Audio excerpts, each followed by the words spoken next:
Good morning to you. How are you getting on this Sunday? It's the weekend sports breakfast here on talkSPORT. It's Shebahn Aherne and former Chelsea striker Tony Cascarino. Good morning. So it was another tough evening for Spurs. They lost at home to Newcastle in the 5:30 kick-off last night. 2-0, big spending, but same old Spurs. We'll look back on all of yesterday's action, including another impressive outing for Hull.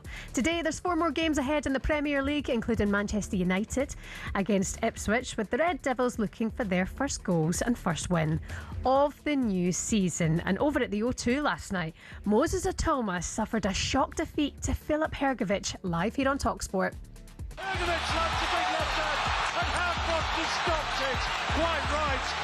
Itaumer sinks onto the ropes, and the greatest performance of Filip Hrgovic's career ends the dream of Moses Itaumer. Karuni, it really was. We'll look back on all the action with our boxing commentator, the voice of boxing, John Rawling, is going to be with us later on the show today. Plus, Liverpool fans were asking the question, does your side have a clear identity? Is that a point gained yesterday? Points dropped. Forest not too shabby either. We'd love to hear your thoughts. 03717 223344 is the number to get in touch.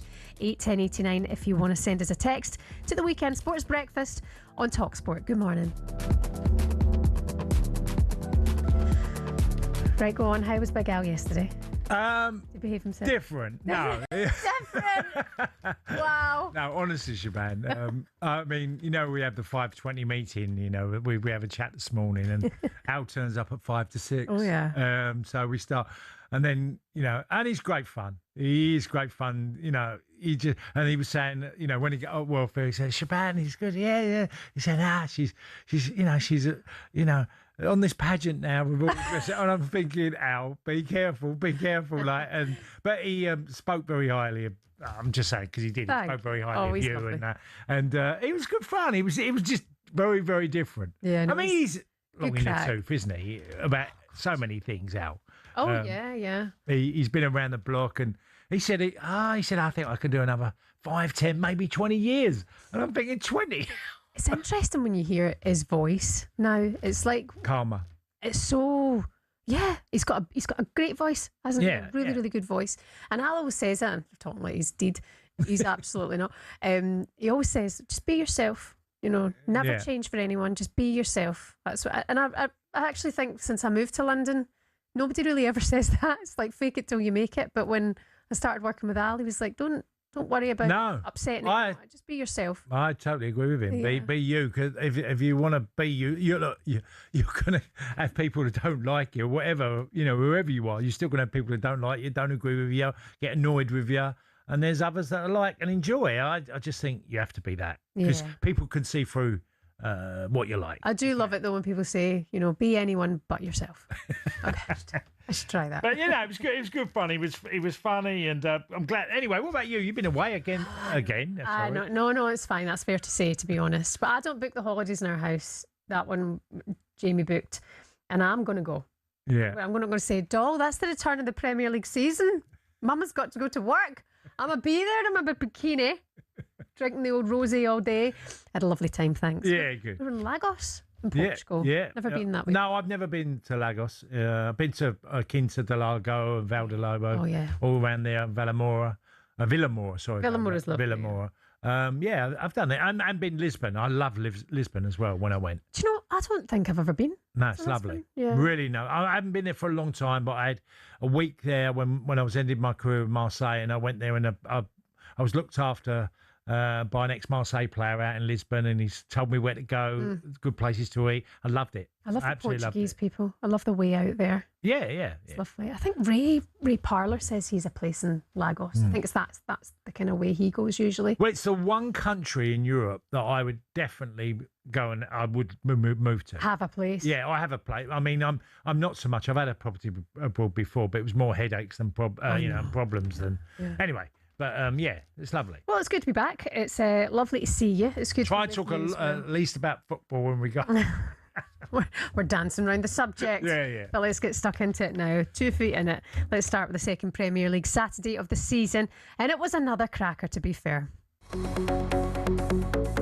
He strikes strikes it right-footed with power and precision, and Morgan Gibbs-White has put them in front at Anfield for the second time this afternoon. Viert's lovely ball in behind to Munoz with a shot. Hits the underside of the crossbar after a brilliant turn and equalises. Full time at Anfield. Liverpool 2, Nottingham Forest 2. It's a late equaliser for Everton. Bournemouth 1, Everton 1. James Tarkowski, the goal scorer. Coventry 0, Hull City 1, and it's Liam Miller off the bench. 6 points from 6 for the Tigers. Coventry City 0, Hull City 1. Spurs 0, Newcastle 2.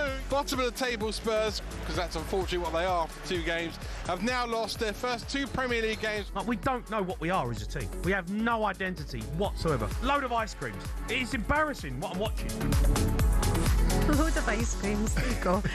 Jamie O'Hara's meltdown last night, by the way, on the GameDay phone-in was sensational. It's just brilliant. And we'll bring you more of that, actually, across the show today. Cass, you were there. Yeah. You watched it all. How bad was it, or were they not too bad? Well, I think it's been exaggerated that Tottenham were absolutely terrible. For large portions of the game, they were the better side, not by a lot, didn't create an enormous amount of chances.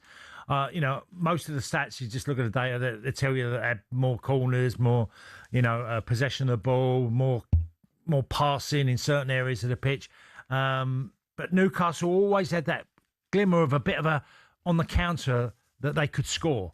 Always looked like that. And when Elanga made it 1-0, then it became a completely different game. It just didn't feel like Spurs could get back into it at all. And I felt, as I'm watching it, could easily go 2 now. From a game that Tottenham, they didn't dominate. They didn't, it wasn't a game where, it's pressure from Spurs all the time. It wasn't like that at all. It was every now and again, Spurs could do a few things. When they played fast football, I'll tell you what they do, and they do this annoyingly.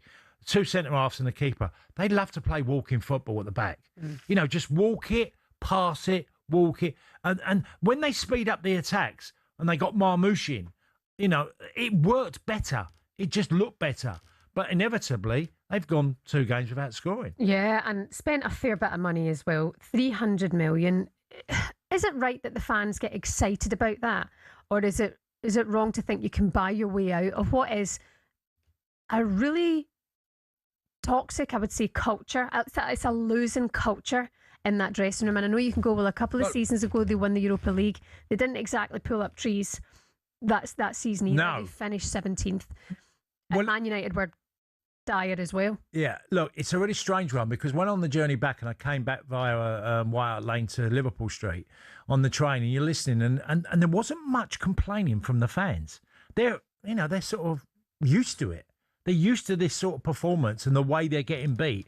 And when I left about 5 minutes before the end, and there was literally thousands on the streets already gone, there was no fan base where it felt like we could turn this around. Okay, they're 2-0 down, but there was it never felt like that this team can turn, or the manager can turn this game around, get back into it, get back to 2-1. There was none of that at all. They're resigned to what they've seen for so long now. And not in bad humour either. I sat next to one guy and we were chatting, Tottenham fan, and he just said, I'm so used to this now that I don't get angry. And that is the nail on the head. Yeah. The culture is so bad there. It's so poor. You're hearing about players who are asking to leave. They don't want to play for that club. We have seen that. They only pulled together in the last game last season because they were on the verge of being relegated to the Championship. That's the only thing. We can't be Championship players. I'd say they're all very selfish that way. You don't strike as a team that are together. Well, Sandro Tonali comes in for big money.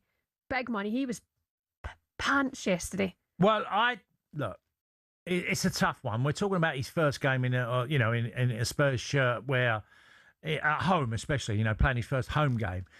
Gonzalez, who Newcastle bought for half the fee, played better. And obviously had a big impact on Newcastle winning. There's a lot of issues when if you go into in depth for Spurs, and take for example Matthias Tell, the left winger.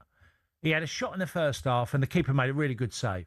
But the amount of things he does wrong in a game for me, where he picks he does the wrong option far too often, and there were times where I don't think as a centre forward I know when he's going to put the ball in. Who took the free kick? At the end. The viral free kick. Who took that? That was Matt Estelle. That was. I mean, I know it's going to happen. I mean, it's a rugby goal, isn't it? It's, what are you doing? Try. Yeah. It's one of the worst free kicks I think. Well, he I've got ever subbed seen. straight away afterwards. Look, there's a number of problems, and I do think Spurs' pace of play from out the back at times, and they play a lot of pointless passes. Now, I didn't think under De Zerbi that would happen. This just passing from the goalkeeper to the centre half to the other centre half, from Van der Heijn to Heck. They're doing this ball all the time, then into midfield, then back out, and it just feels like speed the game up. Yeah, you've got a lot of quick players. Speed the game up. It's early days, and De Zerbi's a good manager. But as Cass mentioned, Spurs fans, do you have any belief that it can be turned around, or are you in that culture, that mindset now that you're used to this? This is the Spurs way. Shebahn, they've gone past angry. Right, they've gone past. They've given up. Oh, yeah, like some fans. I mean, you can go to some games and the fans are furious. And Spurs have obviously been there with their fans. They've had these angry. You're getting what Jamie O'Hara's doing, and getting these fans who are going literally bonkers. Yesterday felt. We're so used to this that we've gone past angry. Let's hear from Jamie O'Hara now. What's the feeling around the team? Still early days. Are you losing it? Here he was on the GameDay phone-in yesterday. What is going on? This team is absolutely guffed. We spent 330 million. We ain't scored a goal. Like, we don't know what we are as a team. We have no identity whatsoever. Like, honestly, we're ice cream. We're like ice cream. We just melt. Whenever we play in a big game, comes to a Saturday, melt. Load of ice creams. It is embarrassing what I'm watching. I can't believe how bad we are already. We're bottom. What are these players doing? What are they doing? You know what happens to ice creams? They melt. No, and also they get eaten. Mm-hmm. Spurs get eaten alive. Do you know what I mean? Or they get dropped. I think the identity one's a really interesting one because you can use that at clubs and it for me when you say what's their identity is you don't recognise how you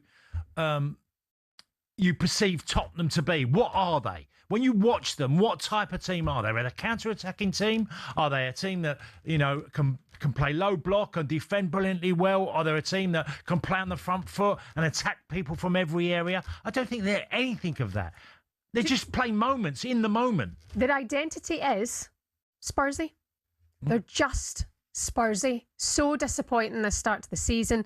Over to you, Spurs fans. 03717 223344 81089. If you want to send us a text message, it'd be good to hear from you on your thoughts this morning. By the way, credit to Newcastle. We will get to that. Credit to Newcastle. Are we sleeping on Eisler as well? We know he's got a job to do, but didn't have to do much yesterday, but did go on and get that win. We'll go through the results from yesterday. Liverpool Forest to 2 always live on talkSPORT. Bournemouth and Everton got a 1-1 draw. Coventry lost to Hull. Here, by the way, Hull. Hello. And like we say, Spurs beaten by Newcastle 2-0. We've got more across the day. GameDay live from 1:30 today. Natalie Sawyer's in the chair alongside former Newcastle boss Alan Pardew, taking all your calls on all of the action as well. Coming up next, we'll look at what's to make in today's back pages. Good morning.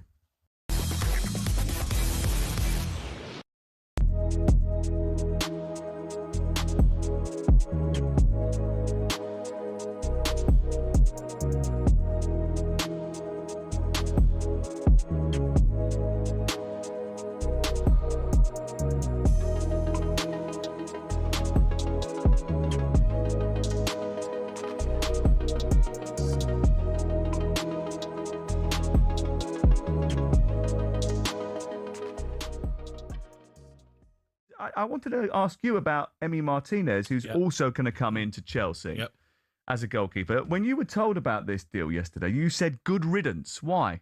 I didn't say that. Didn't you not? No, I didn't. I didn't say good riddance. No, I think you did. I said goodbye. Did you? Different good riddance. No, listen, Emi Martinez has been fantastic for Aston Villa, but Aston Villa have been fantastic to Emi Martinez. When he joined from Arsenal, he was a nobody. Aston Villa turned him into... He was an FA Cup winner when he joined. Yeah, but it's still a nobody, really, wasn't he? That's why he come to Aston Villa. Aston Villa turned him into the best goalkeeper in the world, and I just didn't like the way 3 years in a row he's been trying to leave every summer, which has upset some Villa fans. But when you look at his performances, his saves, everything about his style of play, even the negative stuff the way he winds up opposition fan bases. Aston Villa fans have loved having him, and he'll go down as definitely a club legend. It's interesting, isn't it? So I think there's different ways that people react when players leave football clubs. So I just wonder what the feeling is amongst those two fan bases about Emi Martinez going from Aston Villa to Chelsea. Do the Aston Villa fans really care about it anymore? They've got Suzuki now, so are they like happy to move on? Or Aston Villa happy to move on from him? Yeah. And the same with Chelsea. Are they in a place where actually they're just comfortable to move on from Enzo? He wasn't at his best last season, Emi Martinez. Or at the World Cup. At the World Cup wasn't at his best. 33 now. But I still think, Sam, that the £8.5 million, keepers play to an older age, don't they? Yeah. Oh, have we sold ourselves a bit short with the fee? 33. No, I don't think he is. He's not at his prime, but I still think we could have got a bit more money for him.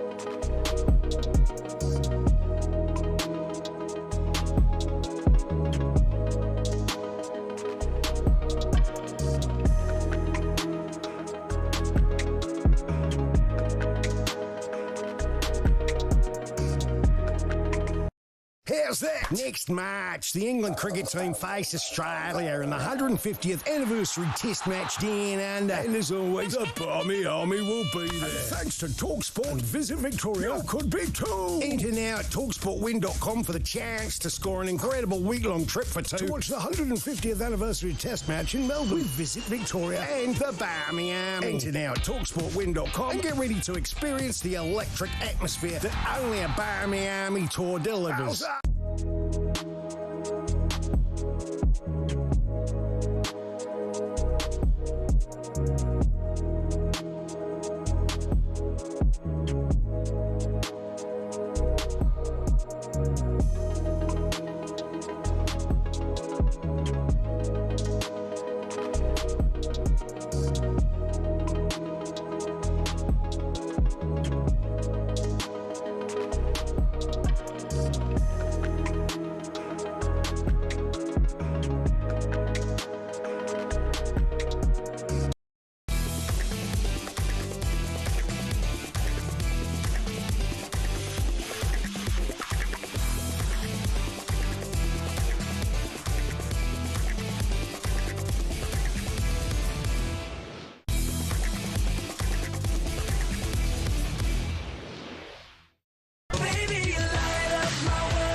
Sports Breakfast here on talkSPORT. It's Shebahn Aherne and our very own Harry Styles. Take it.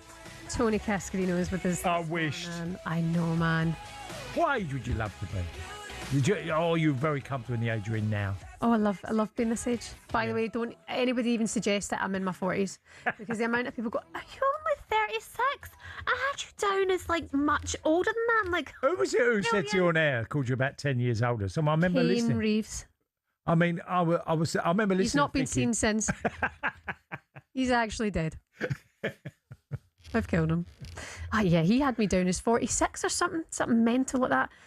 Because I've got kids. Yeah. Is that because you've got kids, you just seem older? That's the, that you never ask the woman their age. No. Yeah. How much do you weigh? They say as well with a woman, like, take off 10 years and then knock off another few. Yeah, no. I loved my 40s. As in, but then I had a lot of personal issues going on there. But what happened? Everything. But I love being 40. I just didn't like the things that happened around when I was 40. Oh, okay. Yeah. That's slightly different. I get that people really dread turning a certain age, don't they? Why are we talking about age? I don't know how. I don't know.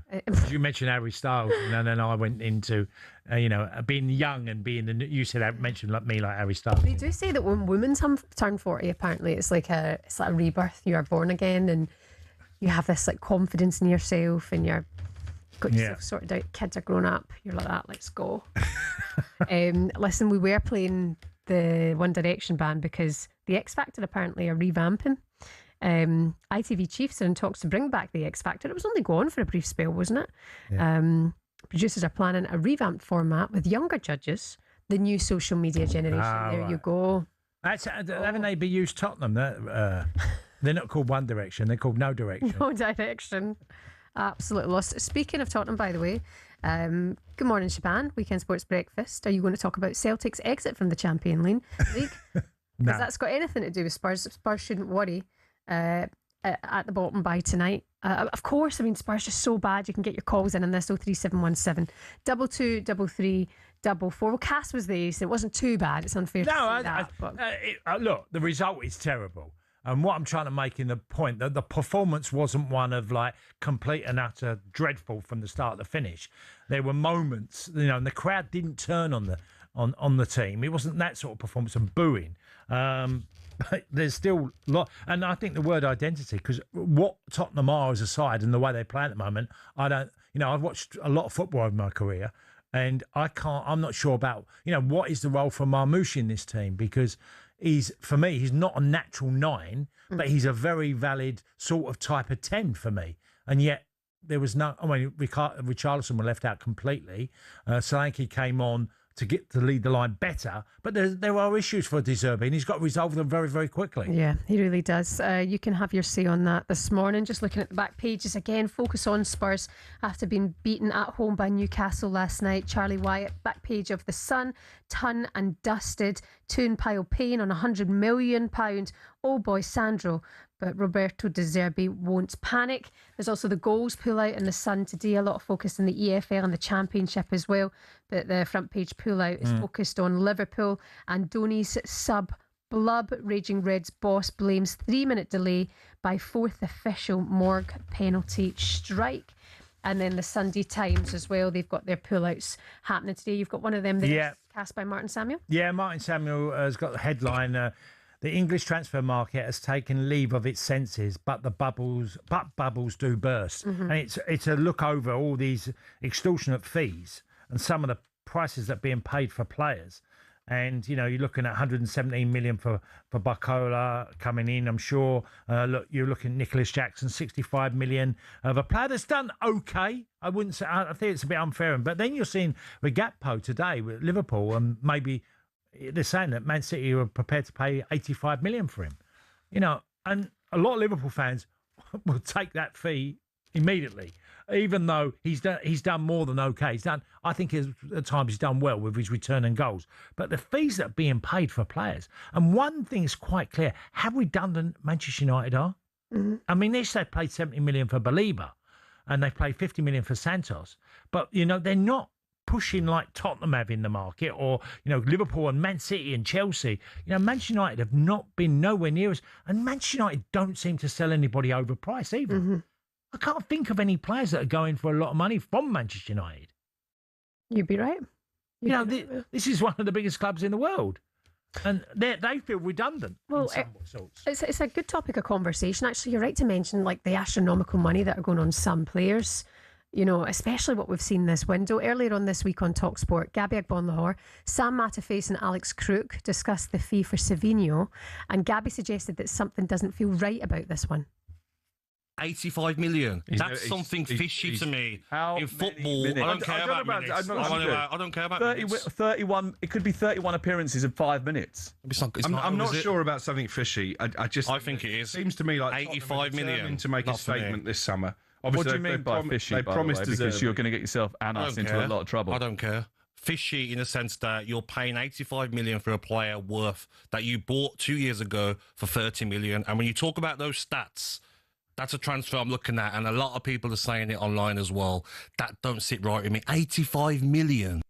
You've not seen this clip, but this morning you said something feels wrong. The market doesn't make sense. And that I mean, Gabby's used the word fishy. It just doesn't make sense. Players are, look, and it's nothing against Liam Delap. It's nothing against him. But to see him who got 1 goal last year, and look, don't get me wrong, he got a number of goals in the Premier League for Ipswich as a young lad, and that's what got him the move to Chelsea.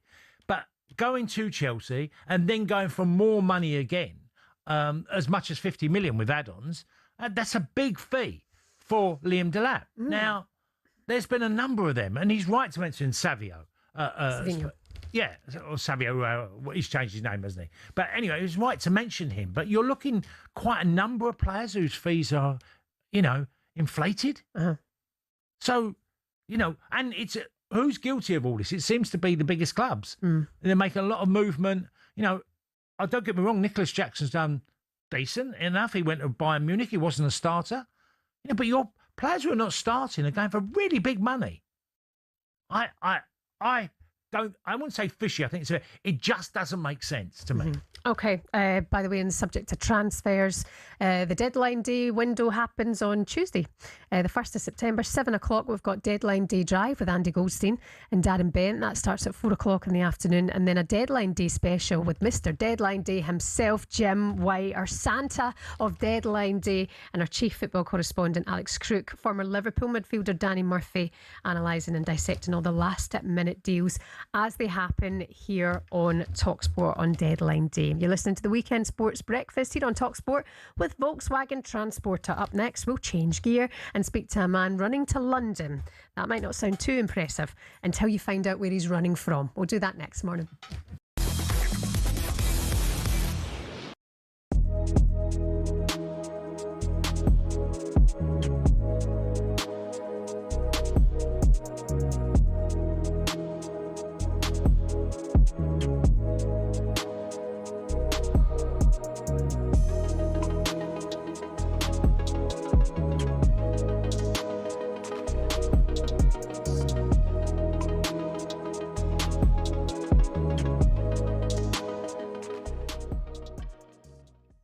Danny Welbeck there, great start, but great career. Yeah, absolutely. Do you know what? Loving it, absolutely loving it. Looking at it, he played for Manchester United, Arsenal, there's at Chelsea, obviously Brighton. Brilliant. But I think everywhere, if he goes back to Arsenal, if he goes back to Man United, he gets a great reception. Yeah, it's good. So he's one of them sort of guys who people just love watching him. And he's as I said before, I've spoke to a lot of people at Arsenal behind the scenes and whatever, and he says he's a great guy.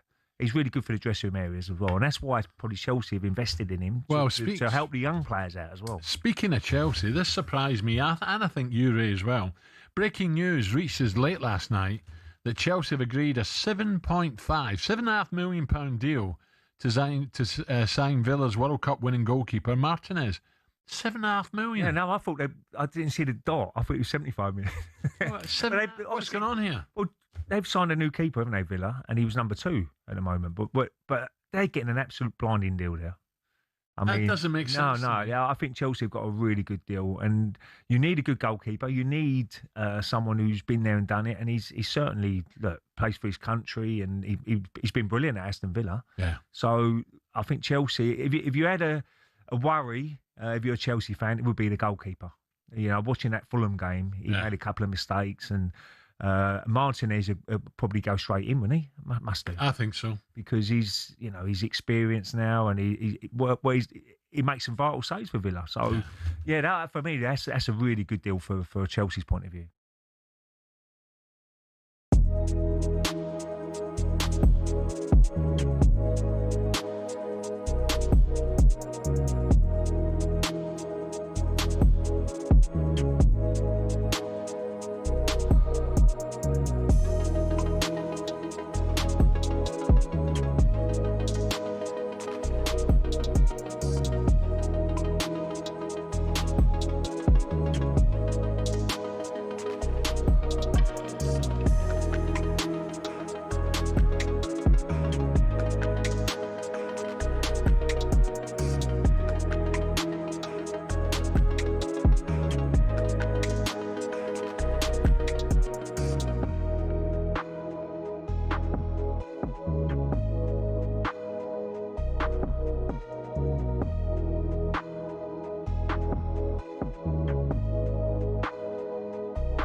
morning. You're listening to the Weekend Sports Breakfast here on talkSPORT. We're live on the Smart TV, on the YouTube channel. It's Shebahn Aherne and former Republic of Ireland striker Tony Cascarino. A morning to you on the text. Hi to Scott. Nice to have you back in the chair, Shebahn. Not as good as Big Al, but he's not as easy on the eye, and that's the nicest thing anyone has ever said to me. Morning to Scott in Sweden this morning. Hi to Carlo. Missed you for the past week. Was looking forward to seeing you back, Shebahn, but what the hell are you wearing? Yeah, what is the What? I mean, I think he looks fine. What is the point? Is fine? Is it? You've got two dicky bows, haven't you? What do you mean fine? Well, no, it looks good. Yeah, look, you got what are they? They're like dicky bows on the side. They're just bows. Oh, right, okay. This guy says it looks like I belong in a medal. I want to see your pictures then, all right? Oh, don't ask for their pictures. That's a bad idea. I'm stroking. That's going to end badly. Stroking my bows on the Smart TV this morning. Right, here's what's coming up for you on talkSPORT today from 9 o'clock. It's the Sunday edition. Sean Custis and Henry Winter are with us. Can't wait to see what they're wearing this morning. The warm-up with Max Rushton and Barry Glendenning is at 11. And then the Game Day Live from 1:30. It's Sam Matterface going all around the grounds from the Prem and beyond. And then Natalie Sawyer and Alan Pardew will be here taking your calls. And the final word immediately after the full-time whistle at Old Trafford today.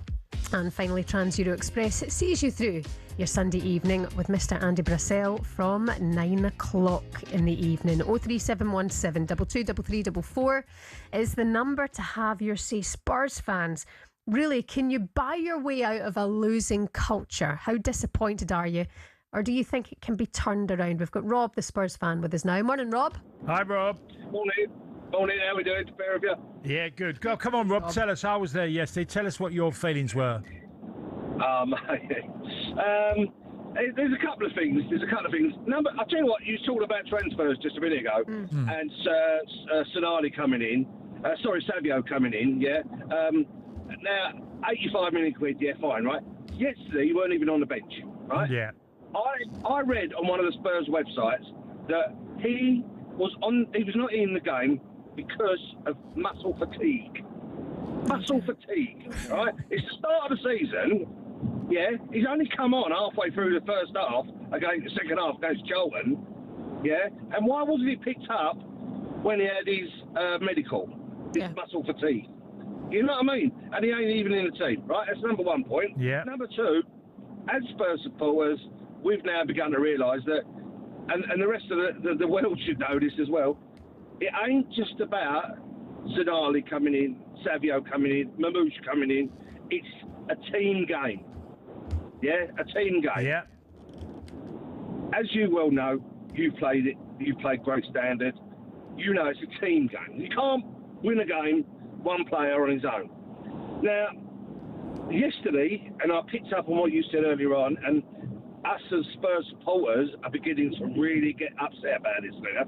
Why are we still playing this standard, this back coming out from the back? Yeah. You watch Kingsley put that ball on the floor, and you hear the ground go, oh, there we go again. Yeah. Rob, on that, Rob, just a quick one on that. I'm 63, right?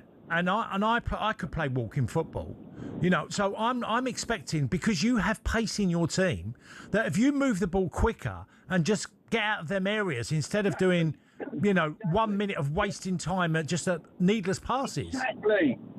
Look at that first half, right? Kingsley put the ball on the floor at one point. It went out to Van der Ven. Yeah. Van der Ven to Van Heck. Van Heck back to Van der Ven. Van der Ven to Kingsley. And it went on. Kingsley stood there with his foot on that ball for, 10, 15 seconds, waiting for Newcastle to press. I understand you want to try and create those gaps, but it just weren't working. No. Why don't you punt the ball forward and let these new boys that we've got coming in, do the work up front? If you're going to lose the ball, you may well lose it in their half rather than in their half. Well, look, there's an easy way. Rob. Thank you. There's an easy way of describing it, and Rob has absolutely got a point, right? Because I was thinking about, I'm doing a piece today on Spurs, and I was thinking that idea of, if it's on to throw it to roll it out to someone. If it's on to them to play to Porro or Andy Robertson to throw it out, do it. If it's on. If it's not on, then you have to do a different idea. The only thing with that is that, like Rob says there, he's so used to it. They see Kinski put the ball on the floor and they go, oh, here we go again. You know, they're so used What's to his that foot way. on But top of the ball? But when Ange was there, it was the all-out attack football, and that was leading to losing because they didn't have the team who could cope with it. Yeah. And then they weren't happy with that either. But at least you were entertained. But there's some middle ground here. There's a middle ground. There's a middle ground that you don't play reckless football. You can play high tempo.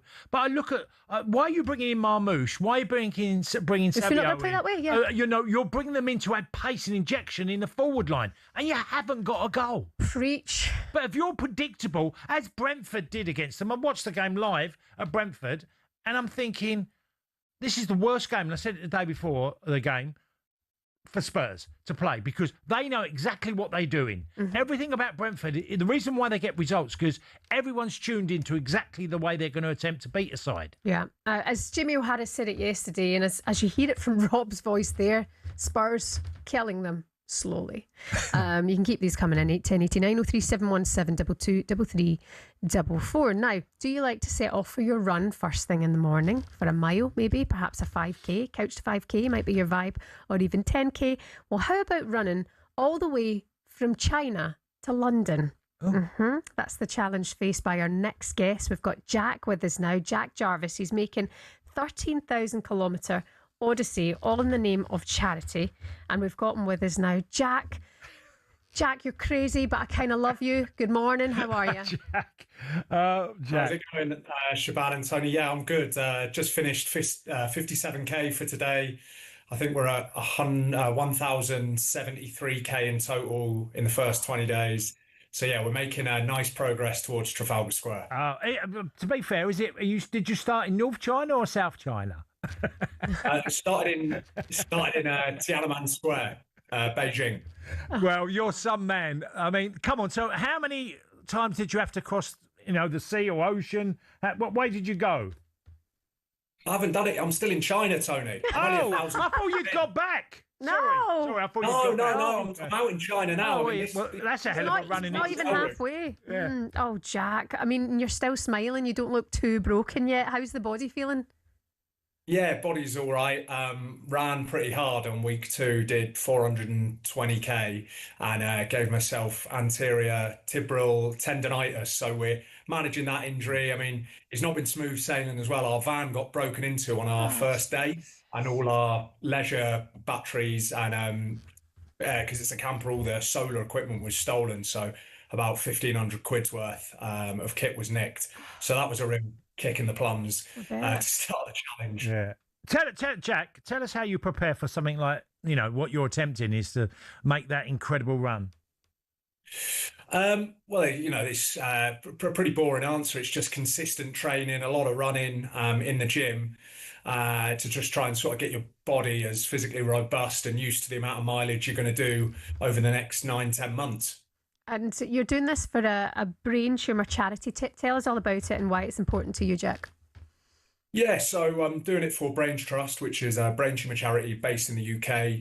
Unfortunately, my granddad passed away of a brain tumour in 2007. So, raising money for a charity that means a lot to me. And also, Tony, you ask, how do you sort of get yourself up every day when you've got to do 50k? But loads of people have messaged me telling me about how their family's been affected by brain tumours and things like this. And there's this Katie, her name was, she messaged me about a young girl, and I think she's only about 2 or 3. She's got a brain tumour, and what I'm doing is hard, but compared to what my granddad went through and what people with a brain tumour go through, and a friend of mine told me about his story. A friend, 42, he died of a brain tumour, and he's left a widow and 2 kids. And I think what they're going through, and you compare it to what I'm doing, like I'm just doing a bit of running. Yeah. So that makes it pretty easy to get my trainers on in the morning and get going. Well, you're very humble there, Jack, and so refreshing to hear. I had a brain tumour in 2018. I was very lucky. The operation was a success. So make sure you leave the details with the producer. I can send something on to you as well. Donate. Make sure you do that. Oh, fantastic. I'll appreciate that, Tony. And what you're cool. So you're saying 8 months. When are we looking? You're going to be back then in the UK? So what are we now? We're September coming. So you're going to be back about March then, aren't you? February, March? Yeah, April. April. I think, Tony. Well, quicken up, Jack. Quicken up. Oh, jeez. I'll try my best, Tony. Honestly, I'll try my best. Oh, I take my hat off to you. I really do. The fact that you're doing all of this on your own as well. I mean, that's the thing. We Craig Ferguson. I don't know if you've heard of the Scottish lad. Yeah, the Scot. Yeah. He did Walked it across America. That's it. Yeah, he did the walking across America, and he does say it's all well and good you're sitting here now and you're speaking to media, and that gives you that little boost along the way. But 9 times out of 10, you're completely alone in that. You're alone and running and walking, and it's a lonely place to be in your mind. But what you're doing it for is absolutely incredible. So well done, you. You're also a Liverpool fan. Point gained, points dropped. How do you view yesterday's result? Yeah. I mean, just I don't know what's happening. We're so open. I mean, it's no secret we've needed a central defensive midfielder. I mean, we went after Lavia, Caicedo, still haven't bought one, and I'm not complaining. Barcola is a fantastic player, but we're just too easy to get to play against, and we're leaking goals. I mean, I suppose we're scoring goals, unlike Spurs, Tony? It could be worse. Could be a Spurs fan. At least we're scoring goals. Trying to look at the positives. Yeah. Well, listen, when you're running, download the talkSPORT app. Stay with us. We'll keep you going. Okay, Jack? Well done to you. I am. Cheers. All the best. Thank you so much, guys. Appreciate it. Have a great day. Good luck to you, Jack. Running for Brain brilliant. Trust, the UK brain tumour charity, from China to London. I can't imagine. Fair play to him. Charity runner, Liverpool fan Jack Jarvis with us this morning. Good luck to him. Coming up next, we'll continue our Liverpool chat. Is Cody Gakpo really on his way to Manchester City? You're listening to the Weekend Sports Breakfast on talkSPORT in partnership with Volkswagen Transporter. Keep your business moving with Volkswagen's 5+ promise. Terms and conditions and exclusions apply. Morning.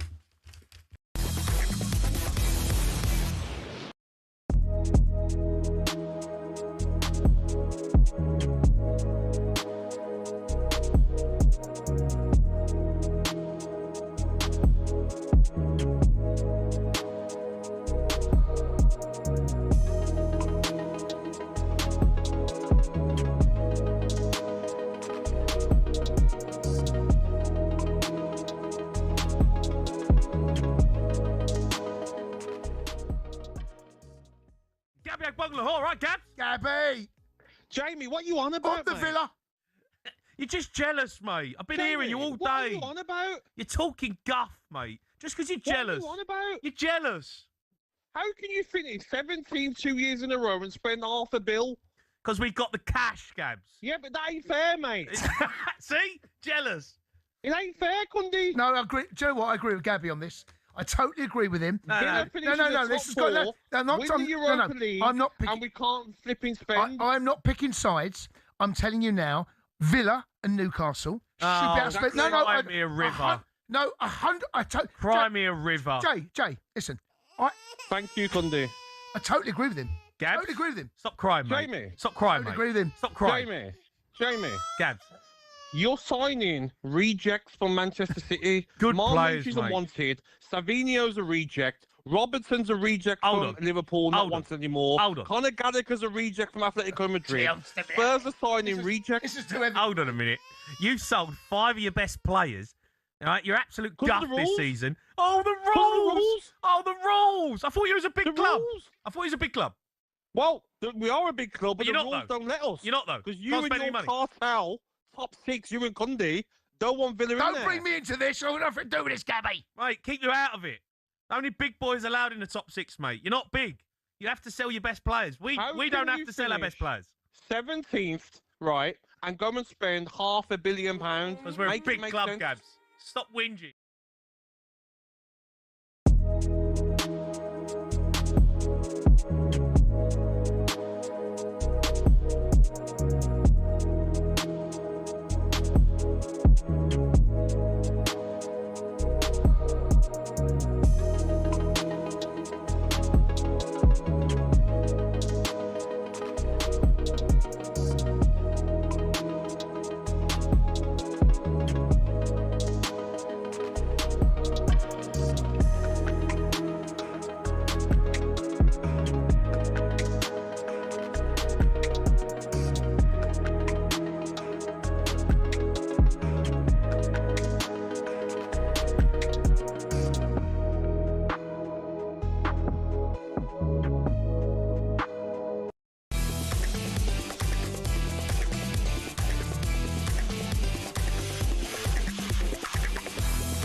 morning to you. How are you getting on this Sunday? It's the weekend sports breakfast here on talkSPORT. Shebahn Aherne and former Marseille striker Tony Cascarino. Some of your other headlines, by the way. Everton captain James Tarkowski struck a 91st minute equaliser as the Toffees denied Bournemouth a victory at the Vitality Stadium. In other news, Daniel Dubois will defend his WBO heavyweight world title against former champion Fabio Wardley in a highly anticipated rematch on the 17th of October at London's O2 Arena. And we'll discuss the epic fight that happened last night at the O2 as well. Atoma beaten Shockaroonie and Frank Lampard's Coventry were the latest to get mauled by the Tigers as Liam Miller's late strike gave Hull 3 points and maintained their 100% record in the Premier League. Fantastic. But at game 2 and after the game, the goal scorer spoke to talkSPORT about the team's mentality and how they want to silence the doubters. Last season they had us to go down last year, and I feel like our mentality is always just prove everybody wrong. So I think that's just what we've been doing, is just trying to continue to prove everyone wrong and show how much of a group we are. I think that was our biggest strength, is just being such a tight-knit group and, you know, digging in for each other and making sure everyone does everything to make sure that we get 3 points at the end of the day. I mean, absolutely brilliant. Yes, against Coventry, with no disrespect to them, but even in their opening weekend, coming into the Premier League after such a long absence with no fear. I mean, Man United were just diabolical. I know you've touched that, you've covered that, but it's like you've seen these teams coming up and they're not feeding the Premier League. No, and I'll tell you what I love, and I talked to her early in the season about Hull City, how well they play the system, the three at the back that they do, and, you know, you've got John Egan there, right? John's been around the block. You've got them sort of players. Then you look at Ajay, who's been around the block at Rotherham, Crewe, Wimbledon, 32 years old, and he was outstanding against Coventry yesterday. You know, maybe a late developer, but you look at the way they play Hull, and I knew they wouldn't concede a load of goals. Mm-hmm. Now, whether they can keep doing that, it's another question. But fair play to them, because this is the Hull City from nowhere last season. They go and keep clean sheets against Millwall. They did it against Middlesbrough. They've come into the Premier League and had back-to-back clean sheets. Okay, one of them is not to be sniffed at.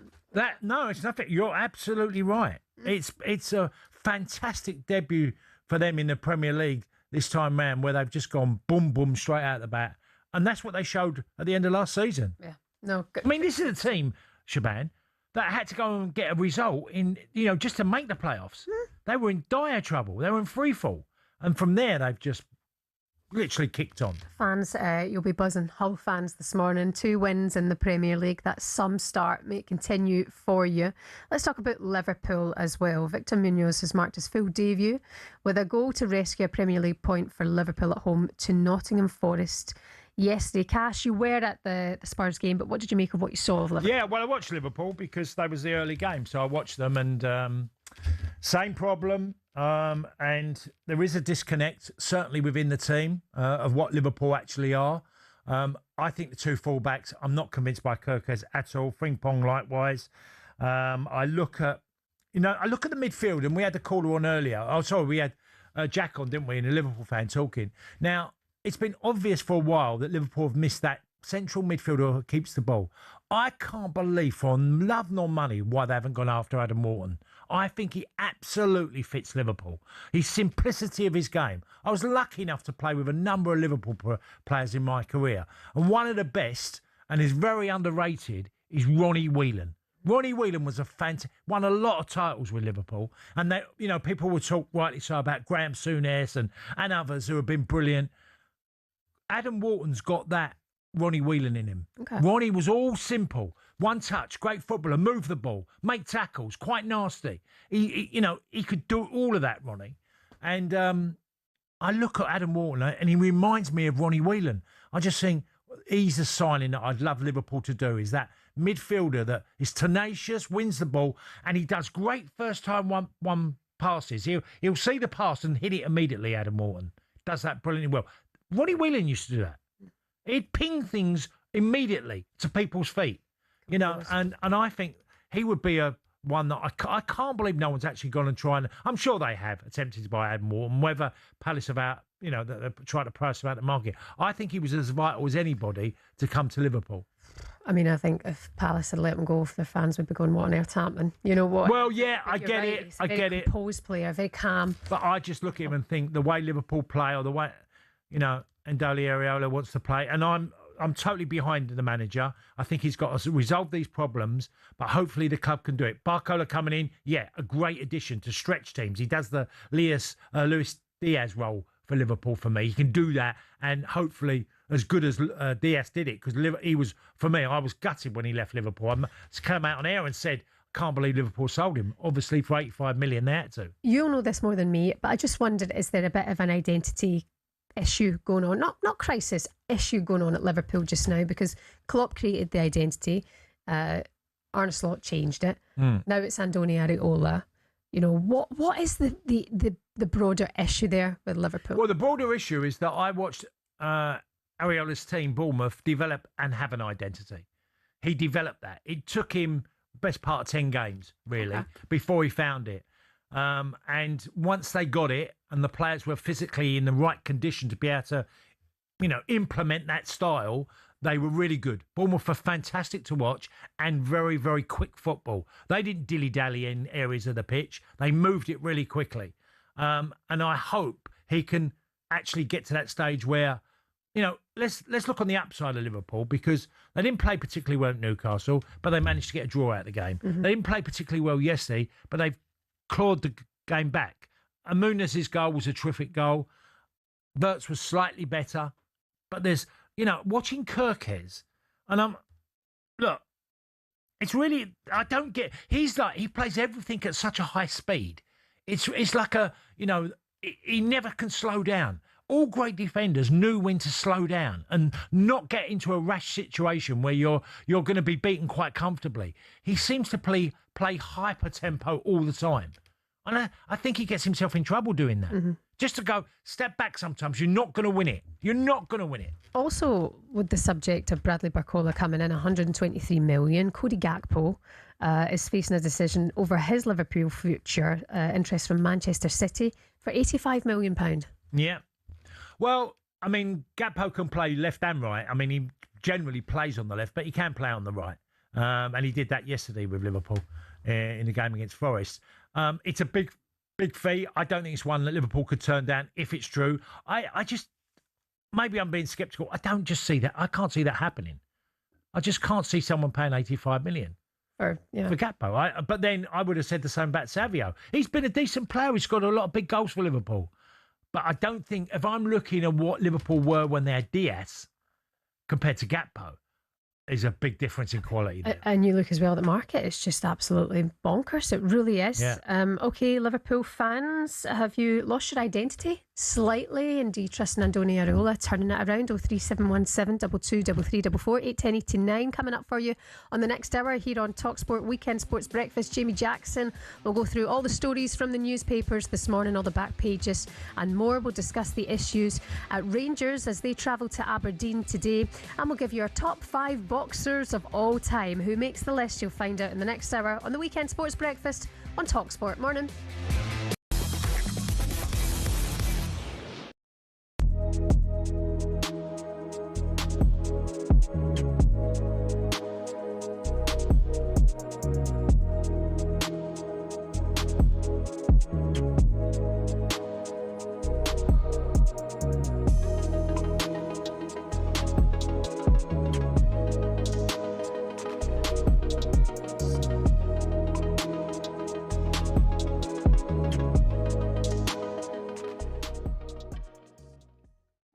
The only ones that don't ever work. Fine. There's another fine. It's amazing. Every time, please. There you go. Every time. Hold on. It's going in a WhatsApp group. We set one up.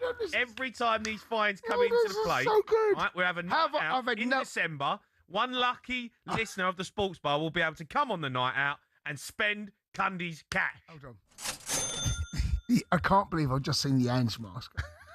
Fine. Can't happen, mate. Can't happen, mate. It can't happen. We will the Chelsea's mentioned too. This is disgusting. Sandbags gear as well. Who done this? Right. I've sat down with management. No, you haven't. I have. There's no way management involved in this. I sat down with management. I tell you, right, late to the office. Yeah. Right. You better bring lots of cash with you. I'm never late when the red light comes on. Oh, that's so. Yeah. It says in the office, not studio. Yeah. No. Yeah, but I decide when I turn up. It's amazing. This is going to be so much. How are you though, mate? You've got to watch what, the mate? Super I'm all right. I'm okay. Mate, you're looking good. Listen, good side.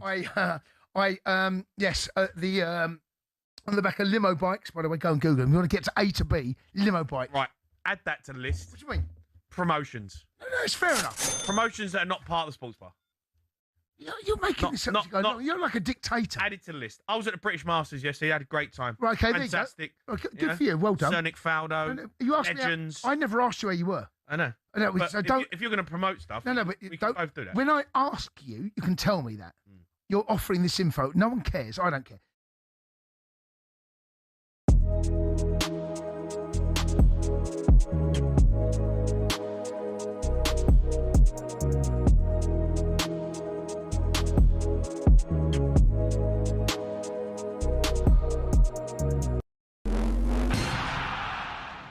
Knuckleball free kicks. They used to be all the rage, but when was the last time you saw someone score with one? We're going to take a look at why we're not really seeing them anymore and also explain a bit more about how they work. The knuckleball peaked in the 2010s, probably because that Ronaldo strike in 2008 inspired academy players everywhere. Here's a young Mason Mount. I tried to base my free kick on Ronaldo, hit the ball by the valve and it moves. So what do? Top corner, top bins. The name knuckleball comes from a baseball pitch held with the knuckles rather than the fingertips, which doesn't spin as it travels. Now, no ball is a perfect sphere, so as it travels, it creates ever-changing pockets of turbulent air, causing that unpredictable movement. Brazilian free-kick specialist Juninho Pernambucano wasn't the first player to do it, but he did perfect it, scoring 77 free kicks over his career, more than anyone else. He was inspired by 90s midfielder Marcelinho Carioca and a guy called Didi, who was hitting knuckleballs in the 50s and 60s. Brazilians call it the dry leaf, because the ball looks like a leaf that gets blown around in the wind this way and that. So how do you do it? The key point is to hit the ball head on, usually with a straighter run-up. It's a punch-like shot and, crucially, as short a contact time as possible so the ball doesn't spin. Some people think players hit the valve to affect the air inside the ball. That's not the reason. It's because the part of the ball around the valve is more rigid, helping to shorten that contact time. Remember the David Luiz beauty against Colombia in the 2014 World Cup? We don't really see knuckleballs anymore. Why? Because players are being told not to shoot from dead ball situations because the XG is so low. In fact, as Opta shows here, since the 08-09 season, there's been a 10% reduction in players shooting from free kicks in the Premier League. In 23-24, a record low of 11 free kicks found the back of the net. And the knuckleball, by its very nature, is imprecise, which is why it's becoming a thing of the past.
Morning. how's it going today? You're listening to the Weekend Sports Breakfast on talkSPORT. My name's Shebahn Aherne, alongside the one and only former Chelsea striker, Tony Cascarino. Good morning. So today there's 4 more games from the Premier League, including Manchester United against Ipswich, with the Red Devils looking for their first goals and first win of the new season. While over at the O2 last night, Moses Atoma suffered a shock defeat to Filip Hrgović, live here on talkSPORT.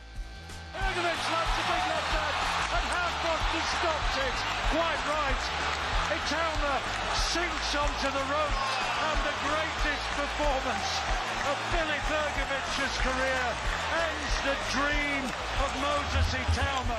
Did anybody check on Alan Brazil after that defeat last night? He's been talking about Moses for about a year. He goes, oh, Moses. Oh, Atoma. Oh. I wonder what you I know he did that yesterday. Did he? Yeah, he did. Yeah. And to me, I thought that Atoma would win. And everyone look, did. I mean, to be fair, you look at the fight, Shebahn, and it's like dominated by Atoma, and he's lost it. And we'll talk about. I can't wait to get John Rawlings on, who's coming on with us, just to chat about this fight. John's going to come in at 8 o'clock this morning, and you're right. I mean, he's lost a fight, but he looks like such a star. You know, yeah. He looks unbelievable. And plus, we'll delve into our weekly top 5. And well, it's our top 5 boxers this week. Find out who makes the list a little bit later on. You're listening to the Weekend Sports Breakfast on talkSPORT. Good morning.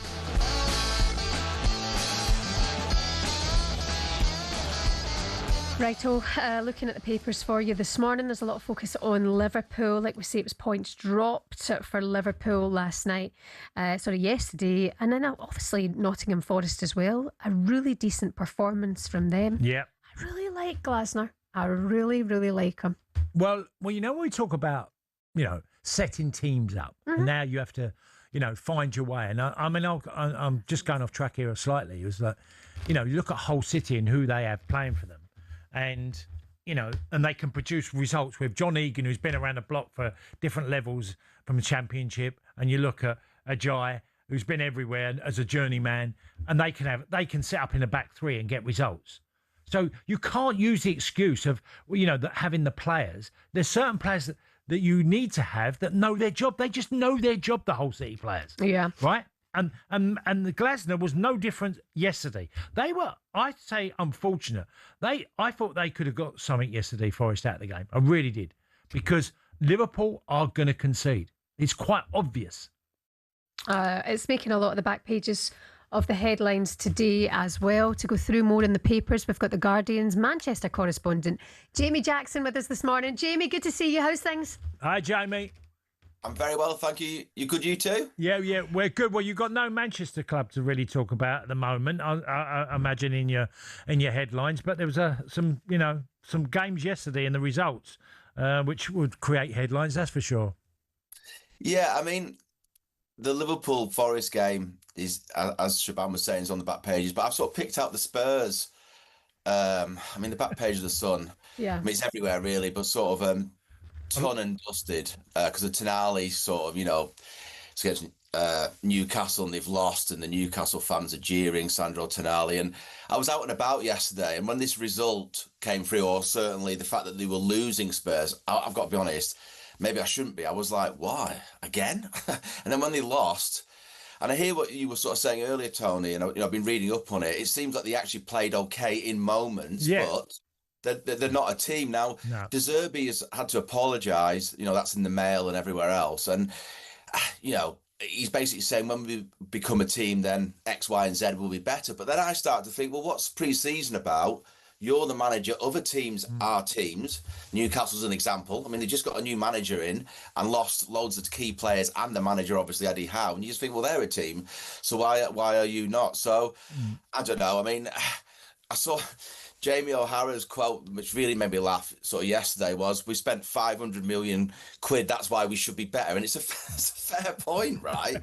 In that nutshells it all. Stating the bleeding obvious, Jamie. Yeah, I mean, but, if you're going to spend all that money, what's it for if it's not to sort of lose your first 2 games?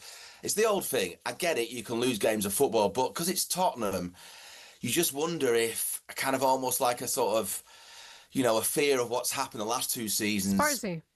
Yes, yeah, that's so. So, Jamie, let me ask you. There's no article about and I know it's only 2 games gone, and you have to be very careful. But does Zerbi come under any scrutiny? Because I'm watching yesterday from the stand. The amount of times that Kinski, the goalkeeper, got the ball, stood on it, put his foot on the ball, then moved it about 5 yards one side and then the other, but the manager's saying nothing about that. He's not calling out and saying stop doing that. Where he's brought players in to play a higher tempo, quick pass game. And you can't do that if you're literally playing walking football from the back. Totally, I think it's totally on his head because he's the manager. Otherwise, why is he the manager? What is the manager for? And maybe he's not mentioning it because that's his instructions. I mean, or maybe if it's not his instructions, maybe he doesn't want to say publicly, sort of call out his players. But you are completely right. I mean, it's the old thing. It's quite simple, really. The manager manages the team carries out the manager's instructions. If they're not doing that, right, then that is the manager's issue. And actually, if they continue not to do that, then the manager hasn't got much authority, right? Because they're not listening to. So either way, there's a dysfunction there. Something's not right. And as I say, it's a little bit like Manchester United, their opening performance. What has pre-season, at Hull when they lost, what is pre-season for if not to get all this stuff we're discussing now in place so that when you go onto the pitch, as I keep on saying, you can lose a game of football, but it's the way in which. And, alarm bells for Spurs, basically. There's a lot of focus on Spurs in the back pages. And then, of course, the goals pull out in the Sun today. That's focused on Liverpool, which we've done in quite a lot of detail.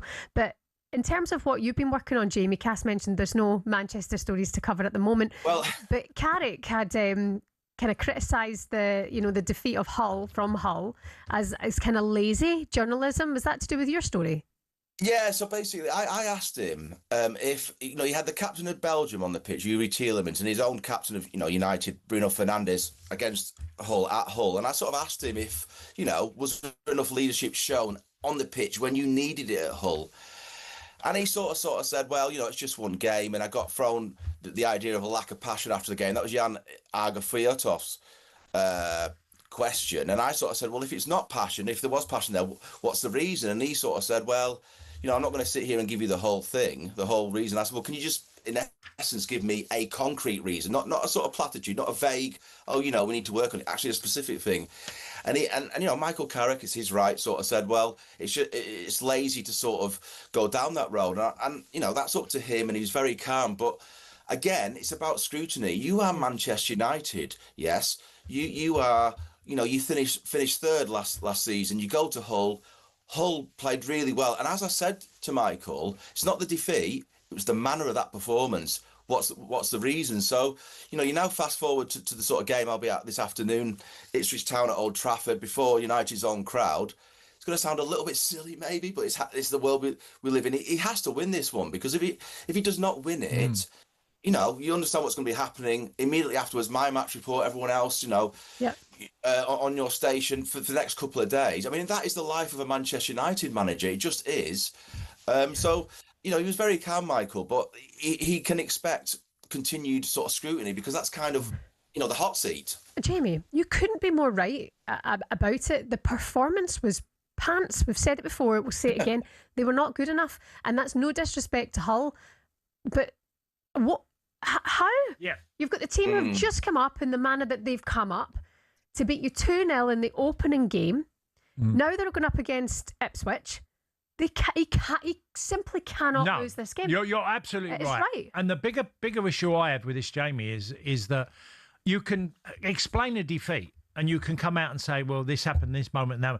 But when you lose the battle, as in physically, which you clearly did at Hull, where the hunger and desire was one-sided, it was coming from Hull City, and you've lost the 2 set pieces where you've been beaten, in battles, in duels that caused the 2 goals, then that's a far deeper problem, Jamie.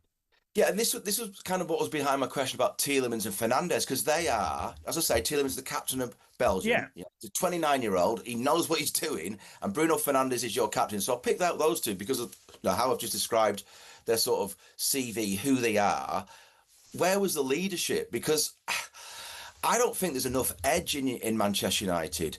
You know, if we just switch quickly to City, I like the Enzo Fernandez signing, which will probably happen because whatever you think about him off field and all the rest of it, he's got a bit of bite, a bit of edge, a bit of personality. And I think that will help Maresca, yes, in his sort of difficult first season, if I can put it like that. Going back to United, where is it? And actually, you know, Michael said to me, well, you know, and what you just said there, Tony, well, you know, we got beaten on 2 set pieces, but that for me is actually a lack of passion, a lack of aggression, a lack of, right, we want to win this ball.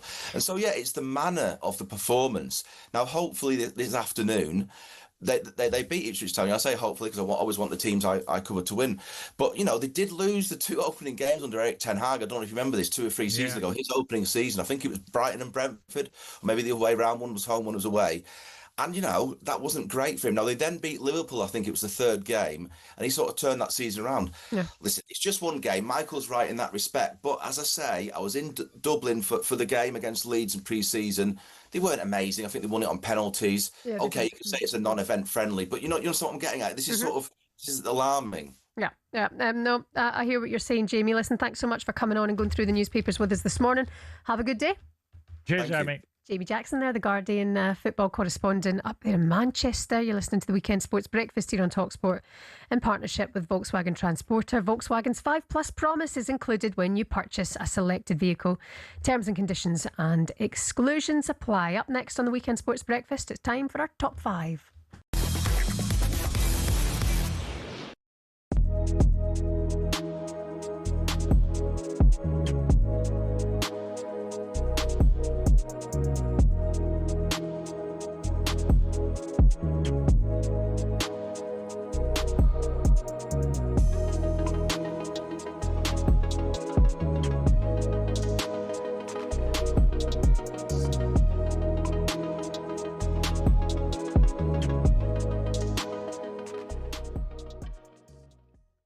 Said that if Chelsea sell Enzo Fernandez, then they'll need to replace him. I said I'm not as worried about that as some people are. You think that Chelsea will go back into the market, do you? Yeah, I do, but not necessarily for one of the obvious candidates. As I say, I've done a bit of checking into Alex Scott's future this week. Bournemouth very confident of keeping him. They're not anticipating that Chelsea come back with a fresh offer. There's been no inquiry, despite reports to the contrary, for Adam Wharton to this point.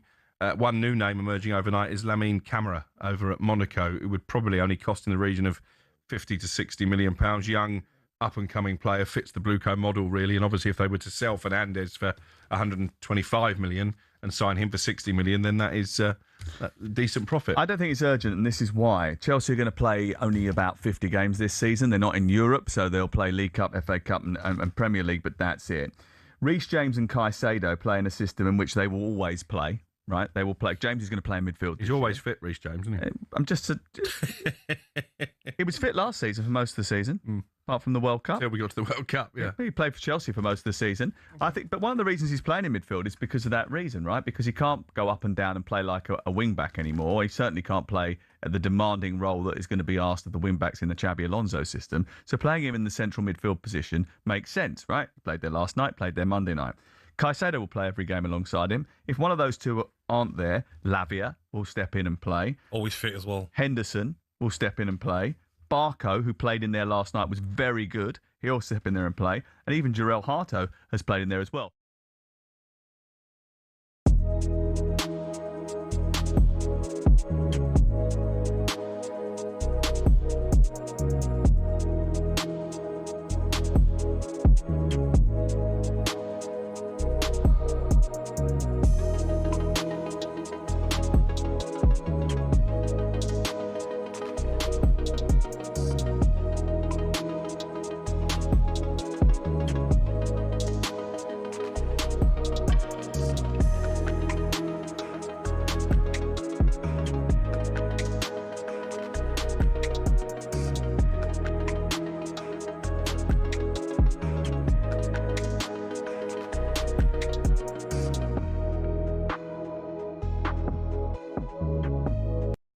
How's that? Next March, the England cricket team face Australia in the 150th anniversary Test match down under. And as always, the Barmy Army will be there. Thanks to talkSPORT, Visit Victoria could be too. Enter now at talksportwin.com for the chance to score an incredible week-long trip for two to watch the 150th anniversary Test match in Melbourne with Visit Victoria and the Barmy Army. Enter now at talksportwin.com and get ready to experience the electric atmosphere that only a Barmy Army tour delivers.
Good morning, it's the weekend sports breakfast here on talkSPORT. It's Shebahn Aherne and former Celtic striker Tony Cascarino. Good morning to all of you on the text today. Loads of you getting in touch. 81089. Good morning to Mike, the QPR fan in Thailand this morning. QPR fans are no skin in the game, but I think the reason Tottenham struggles so much is the stadium. It's like a cup final stadium. So, every week, struggling with it. I can't have a stadium is a problem. It's a phenomenal stadium. It's the best one I've ever been in. It's just the best part about Spurs, though. But the atmosphere's there. You've got to create that atmosphere where this team is just being roared on, and they have to play faster football. I'm sorry, whatever I see, it's got to be with the intent of really going after the opposition at that stadium. Yeah. Good morning, Shebahn and Tony. Just want to inform the media that I became a granny this week. That's Kerry, the Man United fan. Morning to Scott. Just finished a night shift, bed for 4 hours, then up to head to Elland Road. With this market, Dominic Calvert-Lewin must be worth 100 million with 14 goals last season. We've been talking about the market just being crazy at the moment as well. Dave, the Toon fan, the media always push this narrative that Manchester United are back and the biggest team in the world. And any normal fan can see that the club is done and has been for years. I say done. I obviously losing lots and lots of money, like they have on transfers and players that they've overspent on, and not got much back hasn't helped them. Also, the debt at Manchester United is a problem. You know, having to pay such a big debt, it creates a problem for Michael Carrick in the transfer market. We're going to look ahead to the Manchester United game against Ipswich a little bit later on with Will Keane. He's going to be with us, the former Man United and Ipswich striker. And then, of course, GameDay live today with Sam Matterface going all around the grounds. They'll keep you posted on the score from that game. Just taking a look at fantasy football. We're all set up and underway as game week 2 of the Premier League is on the go. Here's how our teams are doing. My team currently sit 12th. It's not bad. Shebahn United. I really messed up my name. I wasn't really creative. I look at Gabs out in the office. He's top of our league with Justice for Menu. That's his team. Oh, it's a good name. What's your name? Crocking over the hill or something? I don't know. I'm just going to it now. Alex Scott scored for you yesterday, Cass. I got quite a lot of points yesterday. Yeah. Game 2, I got 39 points. Is that right? Yeah. Is that good? Yeah. That's all right. Okay. Where's my name? Where's my name on it? Crocodile over. No, Crocking over the hill. Easy for you to say. Yeah, crocking over the hill. That's not bad, is it? I'm hoping some of my players will get my points up for me this week, but so far it's not looking juicy for me. Anyway, just to make people why crocking over the hill, I started my first club with Crocking Hill. Exactly, and now you're over the hill. Yeah. Thanks for that one. Yeah. Joking. Okay, time now for our top 5 with Volkswagen Transporter. The top 5 of everything football on talkSPORT with the Transporter from Volkswagen Commercial Vehicles. Working with you. Righty ho. So last night, Moses Atoma beaten by Filip Hrgović. If you've just woken up, if you went to bed fairly early last night and you've missed all the drama, yes, he was stopped in the end. Atoma still looks great. We're going to talk to John Rawling, our boxing commentator, a little bit later on in the show about it. But because of this, we're talking about our top 5 boxers, Cass. Do you know what? I've scribbled more than I've ever done. I've non-stop scribbled and changed and really fought harder on different fighters, and it's so tough, so tough. But I've got my 5. Go for him. Right, I'm going obviously Ali. Why? Okay. We'll end there. I've put Usyk in there. I've gone for Usyk because I didn't think of him at first, and then as I thought, you know what he's achieved as a fighter. It's been incredible because he's not really a natural heavyweight, but you could say Ali wasn't a natural heavyweight as well. Then I put my favourite boxer of all time in because I just loved him, who won 4 world titles at different weights. Hands of Stone, Roberto Duran. Okay. Who I just love watching him fight. If you want to see Jurgen Klopp football at his best, heavy metal, he was a heavy metal boxer, if you ever watched him. Okay. Then I put, in a way, the Japanese fighter who's won 4 world titles at different weights. Now, put him in there because I'd only really sort of heard of him in the last few years and watched him. And this guy's relentless. His nickname is the Monster because he's not big. And he's getting won in different weights. And I just felt it'd be hard to leave him out. He's been undefeated. No one can seem to get near him. Everyone thinks they're going to beat him, and he seems to beat everybody up. So I'm going to put him in there. And I know I had I couldn't make up my mind between Hagler and Hearns, Calzaghe. Calzaghe's undefeated. But I just, Hagler only lost 1 fight, which was to Sugar Ray. I've gone for Sugar Ray Leonard as the 5th one. Okay. Because I just keep thinking, and the fights against Hagler, and then Duran, which was legendary because he lost to Duran and then he beat him. But I've left out Joe Calzaghe, but some of these guys had a lot more fights than Joe. Joe only managed because he had a problem with his hands. Yeah. 46 fights, 46 wins. Yeah, and don't get me wrong, I'm not trying to undermine that. Say that to his face. No, but also like Duran had 120 fights. Yeah. Literally 119 fights as a fighter. So, when you've fought so many, I'm sure if Joe had 119 fights, he probably would have lost one of them because you can go on too long, and he retired at the right time. But it was very close, that one. So you got them, Ali, Usyk, Duran, in a way, and Sugar Ray Leonard. All right, you can argue with that all you want. Hagler was a tight one as well. Yeah. Marvin Hagler was an unbelievable fighter. Nice list though. 8-10-89. I was thinking last night if Atoma wins this, it's like he becomes the face of global boxing. It's such a shock that he lost it. I mean, I was watching our team, the clips going around on talkSPORT YouTube channel or the boxing channel, and then also on social media of Spencer Oliver's face, with our team around him and Adam Catterall. They're like in shock that that's happened. It's such a shock. John Rawlings is coming in. I'm really looking forward to talking to John, and boxing fans I'm sure want to listen to exactly how it all came about. Let's ask John. Actually, Sam, text John, producer Sam, and see if we can get his top 5 list if he argues with Cass on that. That was our top 5, all thanks to Volkswagen Transporter. The top 5 of everything football on talkSPORT with the Transporter from Volkswagen Commercial Vehicles. Working with you. It's the Weekend Sports Breakfast on talkSPORT in partnership with Volkswagen Transporter. Volkswagen's 5+ promise. It's included when you purchase a selected vehicle. Terms and conditions apply. Coming up next, we will discuss Chelsea's tremendous start to the new season. Morning.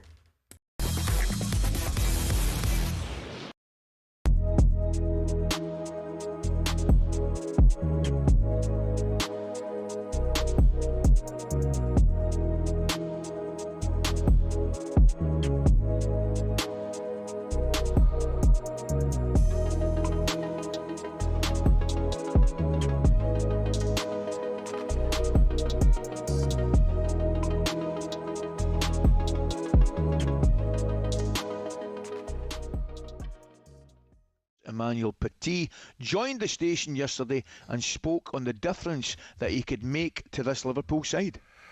On the left flank, this guy can make so many differences. And this is what's missing as well with Liverpool, the speed, something that can be fast, running with the ball, that can not scare, of fighting against defenders. And this is exactly what they are missing at Liverpool. They have good players, but they need, modern football is based on the fast players, who can make a decision within a few seconds, can make differences, with the ball. And I don't think many players, at Liverpool actually for that. Well, he's right, Gabby, isn't he? Oh. I mean, it's not all about pace, but I tell you what, nowadays, if you Pace get kills, that, Ali. oh my Come goodness. on. Well, you know better than MD. You know Pace. better than MD, mate. Pace kills, Ali. And Liverpool would be interesting how they set up now, Ali, with Barcola in the team, because they could half in certain games, Ali, sit back a little bit. Yeah. Bring the opposition out and Barcola on the counter. Ooh. I agree with you. However, I think that'd be very, very difficult to do for any Liverpool side at Anfield. Yes, because I'm not more sure away from home. The fans just, and quite rightly, encourage them to go and attack, and have been used to that for years and years. So I hear what you're saying, but I think it'd be very difficult. That threat difficult. though as well, Ali. Just having that pace. Like Sean says, it scares defenders. Of course it does. You're okay. Right side centre half's got to squeeze over and double up on Barcola. You can't leave him 1v1. He's ripping any defender in the Premier League 1v1. He's unstoppable, Ali. You can't be quick and tall and long strides and everything. He's a different animal.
How are you getting on this Sunday? It's the Weekend Sports Breakfast here on talkSPORT. It's Shebahn Aherne and former Chelsea striker Tony Cascarino. Looking forward to 8 o'clock this morning. John Rawling, our voice of boxing, is going to be with us in the studio to go through Moses Atoma's loss last night to Hergovic at the O2. Will Keane, former Man United and Ipswich striker, will also be with us to look ahead to that game today at 4:30. All the updates on Game Day Live as ever here on talkSPORT. Some of your headlines you're waking up to, by the way. Caroline Dubois successfully defended her WBC and WBO lightweight world titles with a unanimous decision victory over Amelia Moore in Birmingham yesterday. Lando Norris says it was quite an easy yes after signing a new contract that keeps him at McLaren until at least the end of 2030. And Portuguese forward Rafa Leão confirmed he rejected signing for Aston Villa to instead sign for Turkish giants Galatasaray. By the way, the cash in Turkey. The former AC Milan star was presented to the Gala fans and confirmed the news yesterday. Did you deny Aston Villa and came to Galatasaray? Yes, because Galatasaray was looking for this deal to push from June. The president and the vice president, they did a really good job. Also Giorgio. So thank you all the guys who make the deal make it happen. So it's a good opportunity for me, the winter, and I will do my best. Fair play to him, by the way. That announcement sounds absolutely mental. He's like trying to speak. Love that though about Turkish football. Do you know what we have mentioned today? Yeah. No. The golf last night, the FedEx. You know, it's the final one. Rory McIlroy shot a 63. Aye. He got himself back into it. He loves a round from nowhere, doesn't he? Loves it. I didn't see any of the golf yesterday. I saw some highlights this morning. No, fair play to him. We'll keep you posted on that today as well, just in terms of choosing Turkey over Aston Villa. Well, obviously it's money, isn't it? You know, what has the Turkish league done?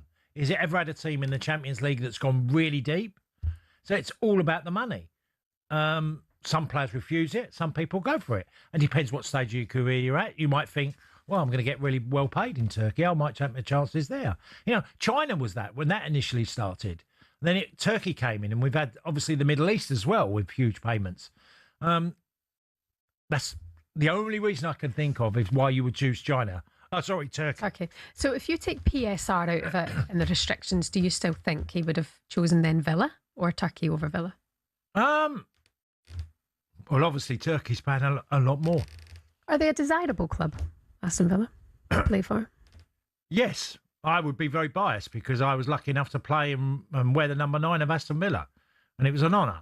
And it's a great club, a big club. It's having trouble being competitive. That is the issue.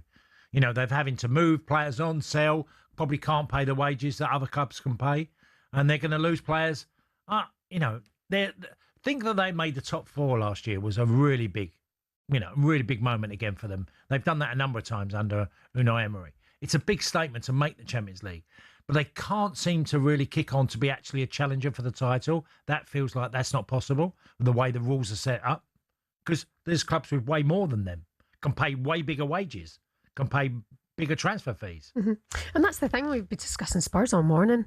Players want to go to Spurs, but Villa are a better team. They changed the dynamics, Spurs, on the wages. Yeah. They're paying way more than they did.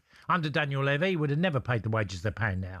You know, they've really upped the game on transfer. And you have to do that. If you're going to be really competitive and get to I know it's not working for Spurs at the moment, but if you want to bring in better players, you're going to have to pay more. That's just the rules of the game. Not a good start to the season, obviously, for Aston Villa. Tomorrow night in the Premier League live here on talkSPORT, Aston Villa take on Arsenal, which will be an interesting watch, won't it, then, for... Well, I did the game at Brighton last week, and honestly, Shebahn, it was... I'm looking at the team tomorrow night. There could be as many as 7-8 different players that didn't play at Brighton.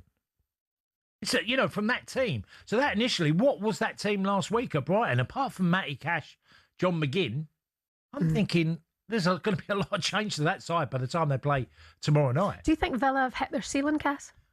At the moment, but with a new stand going up and hopefully more revenue, and there's got to be a massive rebuilding job that Unai Emery, I was told a while back that he wanted to do that rebuild last season, but he couldn't. This season he can, and you're going to see what Unai Emery's team's going to be like in mid-September and onwards, because I expect him, because he's such a talented manager, to be able to turn it around. Yeah. But Villa's a fantastic football club. Completely agree. I'll never, ever say anything otherwise. I loved it at the Villa. I was gutted when I left, But I had to move on. I wasn't going to play under Ron Atkinson. So I decided I want to carry on playing, and I had a great opportunity of going to Celtic. It just feels like it's the PSR issue mostly for Villa just now.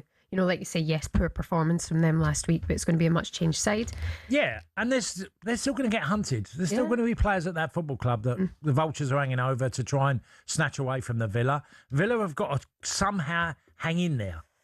And they've got players and characters in that team that can do that. By the way, the manager is outstanding. Aston Villa against Arsenal tomorrow night, 8 o'clock, live here on talkSPORT. Now, Chelsea host Brighton at Stamford Bridge, aiming for a third straight win under their new head coach, Xabi Alonso. Following back-to-back victories, the Blues face a confident Seagulls side that have scored 8 unanswered goals across in their last 2 games. Ahead of this one, Xabi Alonso says he's happy things are going according to plan so far. We are quite close to the plan that we had. For sure, we will see where we finish, if it's fully executed or there are some things that are still to be done or we couldn't make. But for sure, I think that overall the balance of what we have is going to be good. And we need to see how I'll develop the last few days. But so far, the team is coming together. This is a process that it will take time, but we are in good position and just a few more days to see. Yeah, it's looking good. Happy to see. For more on this now, blogger and Chelsea fan Louis Beneventi is with us now. Louis, very good morning to you. Hi, Louis. Hi, how are you? Good, thanks, Louis. Thanks so much for coming on this morning. Yeah, thank you for having me. Good. Well, come on, tell us how you've seen it, because, you know, last week we were having the conversation about Sanchez, the keeper, and that now has looked like, you know, Martinez has got across the line, and it was the blind spot of every Chelsea manager before that stayed with Sanchez. So where do you stand on that? My question is whether it was a blind spot or whether or not it was something where Ben Roberts, who was the head of goalkeeping, very much, you know, has had Robert Sanchez on his book since he was about 14. So, you know, I feel like it may have been a forced opportunity, shall we say, from Ben Roberts, because it doesn't take a genius to see how poor Robert Sanchez is as a goalkeeper. He is not an elite goalkeeper. He is not somebody who is going to win you trophy after trophy after trophy. And, you know, to finally hopefully see, I say hopefully because this is such a big transfer for me with Emi Martinez that I have to see him on the shirt. It has to be old school. I don't want any, you know, I don't want any Fabrizio stuff. I love David Ornstein. They're all fantastic at their jobs. But I'm looking at this, I'm going, just hold up the shirt and I'll be very happy. But I think for me, it's very much a case of, look, Robert Sanchez, the fact that straight after that Fulham fixture, it seemed that Xabi Alonso went, yeah, mate, there's the door. See you later. It's I think, very good to see somebody who actually has the knowledge be able to have the power at Chelsea, being the first person to title of manager since Jose in his second stint. So, you know, I think for me, that's massive, and hopefully it's something that can, even if it's minute, I think that could be, that position alone, 6 points, 9 points maybe saved in a season. Well, if you look at the Fulham game, the 2 mistakes that Sanchez made, you know, that was a comfortable win under normal circumstances. You know, the first goal which Josh King hit and scored, he shouldn't be scoring him from that position. So to me, it was like, well, really, it was a comfortable win, but ended up being a 3-2 because of the mistakes. Absolutely. And I think there's been great examples over the past few years, especially in terms of how important that position is. And, you know, you look at, Karius is a great example of keeper. You've had to outscore teams. Claudio Bravo at Manchester City. And as soon as these keepers were replaced, the teams look far more confident, and the defence especially. I mean, I think if you look at Emi Martinez as a character, you know, people will talk about the fact that maybe last season it was only a couple more big mistakes that Robert Sanchez made statistically, but it's the intangible stuff which is so important for that back line that I think Emi Martinez is going to be really, really important for, purely because he'll instill a sense of confidence. Robert Sanchez, the thing is, people would say, oh, well, he's a very good shot stopper, but he has a howler in him. Now imagine being one of the centre-backs in front of him, and you just know every time it's like, right, okay, I've always got to be that little bit more switched on to do certain things, that will be aware of certain stuff to make sure that if he does drop the ball, if he does flap at it, if he does make a ball pass, we all have to make sure that we can recover for him. You can't do that if you want to win titles. And I think that's why this could be so important for us. Yeah, and look, Alonso's came in. He's immediately made that call, which you're spot on with. But he also has got the call of Enzo Fernandez, because he's immediately saying, well, he's not ready, he's not right to play. He's not going to play. And basically saying he's had his head turned. He wants to move. And if he's not in the right space, he ain't playing for my Chelsea. Yeah. No, it's completely logical. It's the call that needed to be made. Look, we've still got a couple of days, so it's going to be a case of we'll see how this all pans out. I am very much in the camp of just based on what's happened over the past month or so, it's quite tiresome. I think his attitude has been really poor over that period as well. So I look, if the right bid comes in, great. If he doesn't go, it will be interesting to see how that challenge is taken on for Xabi Alonso, because the personality, he's a big personality. It's the personality bit, isn't it? I mean, and he's also the kind of personality and character and player that'll step up and win you games and big moments, so do you hang on to that? But then no player's bigger than the club. Always good to have you, Louis. Thank you so much for coming on today. Enjoy the game, all right? Cheers, Louis. Thanks, guys. Cheers. Chelsea fan and broadcaster Louis Beneventi with us this morning. Spurs fans, we're talking to you. Are you losing your minds after yesterday's result, or is it still early days? Liverpool fans, how do you feel about the identity of your football club as well? We're taking your calls this morning. 03717223344 is the number. You're listening to the Weekend Sports Breakfast on talkSPORT. Up next, let's talk about Rangers after their European exit midweek. We can't talk about Celtic. It's the policy, all right? We can't talk about it this morning. Does Derek McInnes now have to win the title? Oh, you're listening to the Weekend Breakfast on talkSPORT.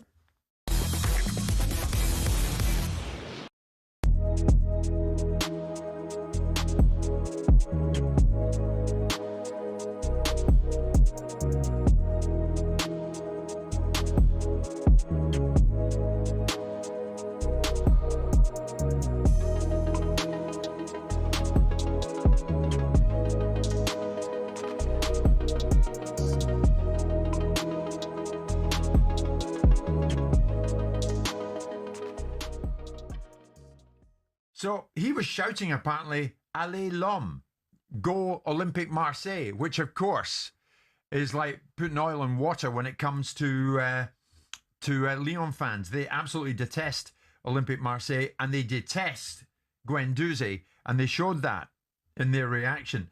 Simon, who's more at fault in these flashpoints, though? Ferreira, the goalkeeping coach, reacted in a big way, and that led to widespread scuffles. Is it the provocateur, who in this case is Guendouzi, or is it those who take the bait? In this case, the Lyon fans, the Lyon players, and the Lyon goalkeeping coach. Well, there's degrees of responsibility and culpability, but Guendouzi is the fire starter. Guendouzi's behaviour, as it was when he played in this country and decided that he could run around a football pitch telling everyone how poor they were in comparison to him, which ultimately got him shipped out of Arsenal. Who did he tell that how much he Neil earned? Maupay. Neil Maupay of Brighton. Yeah. And I think it was Wenger, wasn't it? Just about enough of him, and said that. It was Arteta. Was it Arteta? Yeah, he did enough of him. Sorry, it was Arteta who binned him off. And here he goes again. Now, people are responsible for their own behaviour, so everybody is culpable, and everybody in terms of the professionals on the field, the players, and the support staff that have got involved, it should have a consequence for it. Yeah. But he should have the primary consequence, because without his provocation, without his antagonising nature, without his ridiculous over egging of the pudding and baiting and inflammatory, the fans are not professional footballers.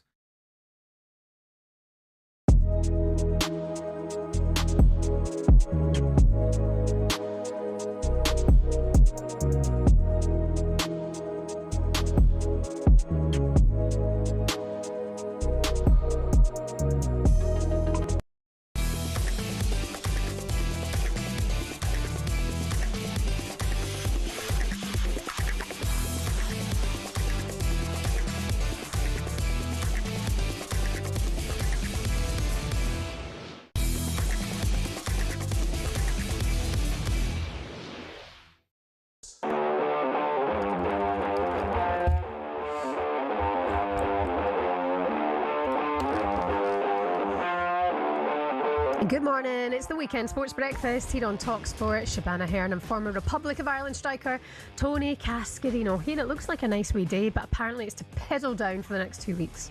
I did see that. Well, we've needed a bit of rain. We had, how many weeks did we have of sunshine? Like 6? Yeah. 5? 5 good ones. ones. Say 6 straight weeks of sunshine. Yeah. It was amazing. Yeah. Thank you so much. And the moment it started to rain, you went abroad. I know. It rained out in Portugal for a few days as well. I was not having it. I said, what is this? Are you one of them? Could you leave your holiday destination if you were, say you went somewhere and it was, like the Maldives or somewhere, somewhere luxurious, but the weather was really bad because it was tropical and you had rain. It does annoy me. Could you leave that destination? No, not because some people do. They just get on a flight and go, and even though they've paid, obviously they've got to be super well off. But I could never do that. Don't get me wrong. Like when you grow up and live in Scotland for all those years, I mean, it's so used to the weather that you wouldn't mind a tropical storm once or twice. I mean, you don't even have to go high end, but I know people that have left where they are because the weather forecast was terrible and they've booked in somewhere else. Well, they've got more money than sense, is what they've got, Cass.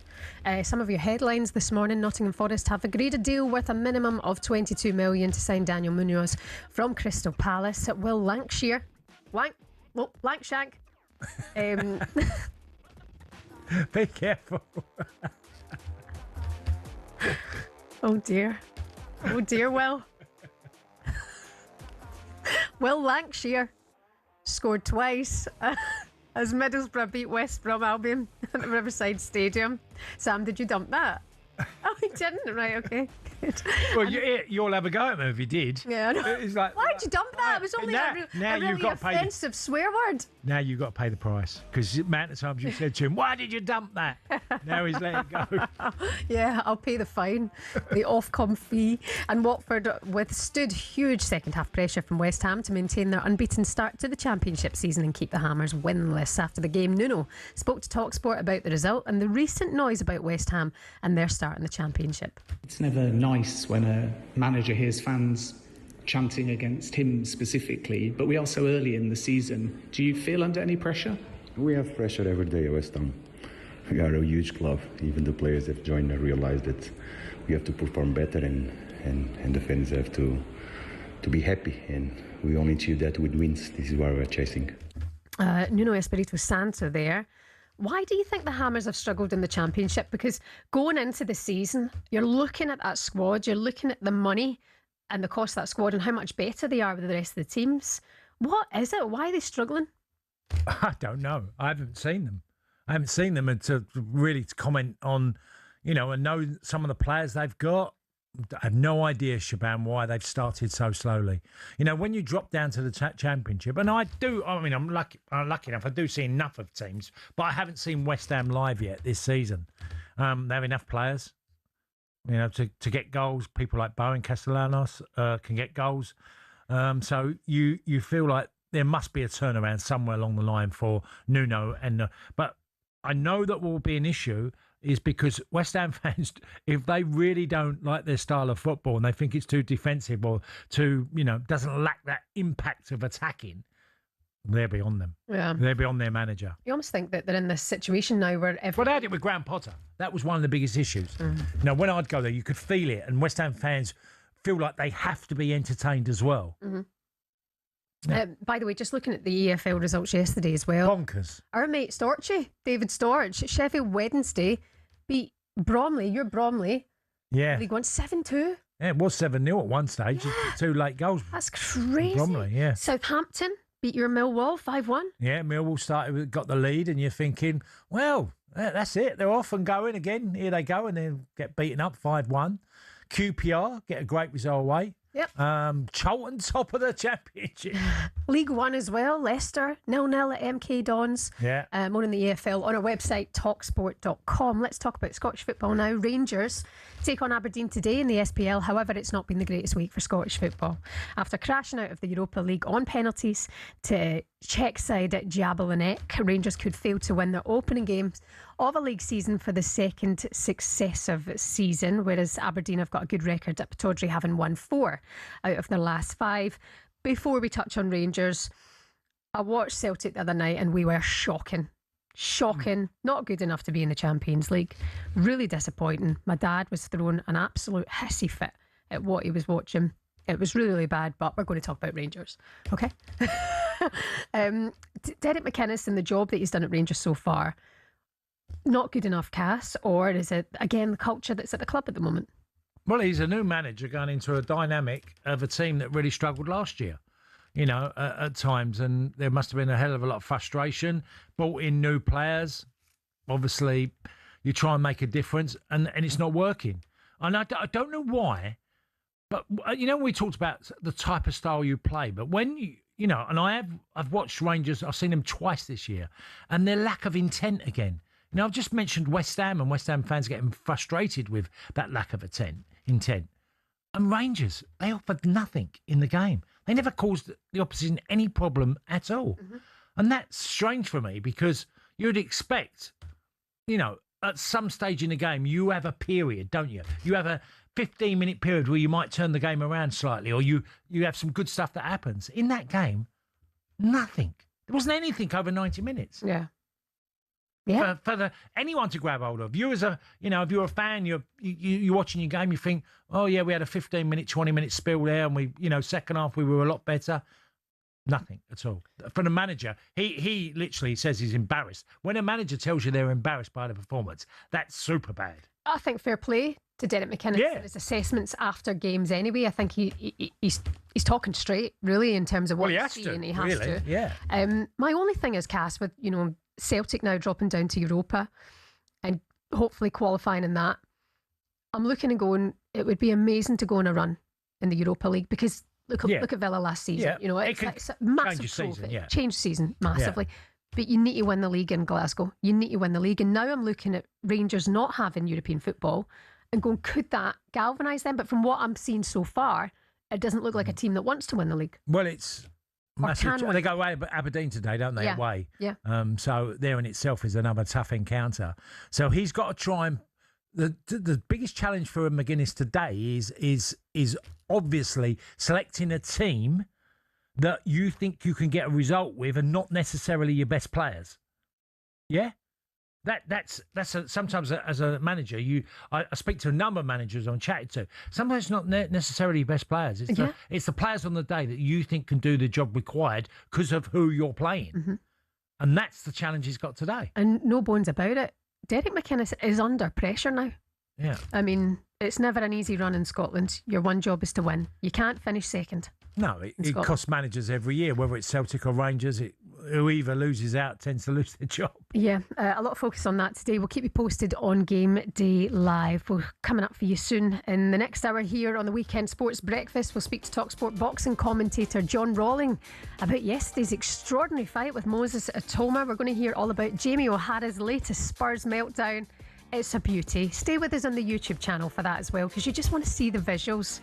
Ange Mass came back out, and former Preston striker Will Keane will join us to look ahead to Manchester United against Ipswich, the battle between two more of his former side. You're listening to the Weekend Sports Breakfast on talkSPORT in partnership with Volkswagen Transporter. Volkswagen's 5+ promise is included when you purchase a selected vehicle. Terms and conditions and exclusions apply. Good morrow to you.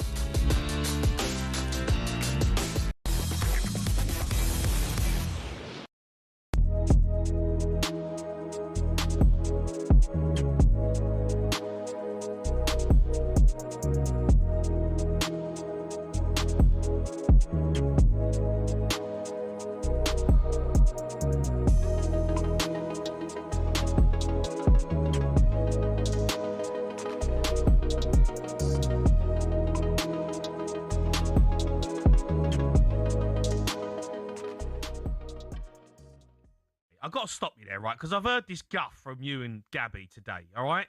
Going on about Spurs overspending, overpaying for players. Whoa, all right? wait, and I can't believe Brookie has got the cheek to come on here as a Man United fan and say that Belieber's a good deal at 70 million. He was guff last season. He didn't play.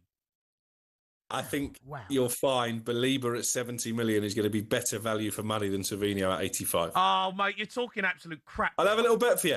Let's have a little bet. Who has the better But you signed Anthony for 75 million. You sold Pogba for £100 million. What's going on here? Why are you two falling out? No, but hold on, what's going on? Because I keep hearing Crookie go on like Man United are doing good deals. What's happening here? Why are you two and rowing? Spurs are spending too much money on players. Like, We'll are you have a having a laugh? forfeit at the end of the season, Jamie. Jason can judge at the end of the season. Whoever makes more impact for their club, Belieber or Savinho, the loser has to do a show. You do it in a United shirt. I'll do it in a Crookie. Savinho could score 25 goals this season, and Cundy will still say Belieber's had it. Belieber's going to be the better player.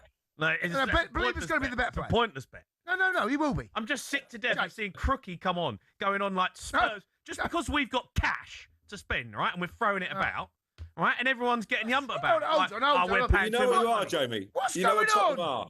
You know when you're a kid and you get your first Saturday job, right? It could be at a supermarket, it could be in a restaurant, it could be in a bar, and you get your first pay packet and you spend it in 24 hours. What's wrong with you two? Jay, we've all done it, mate. Went out and bought Bentley with my signing on. Jay, wait, hold on. Calm down, you two.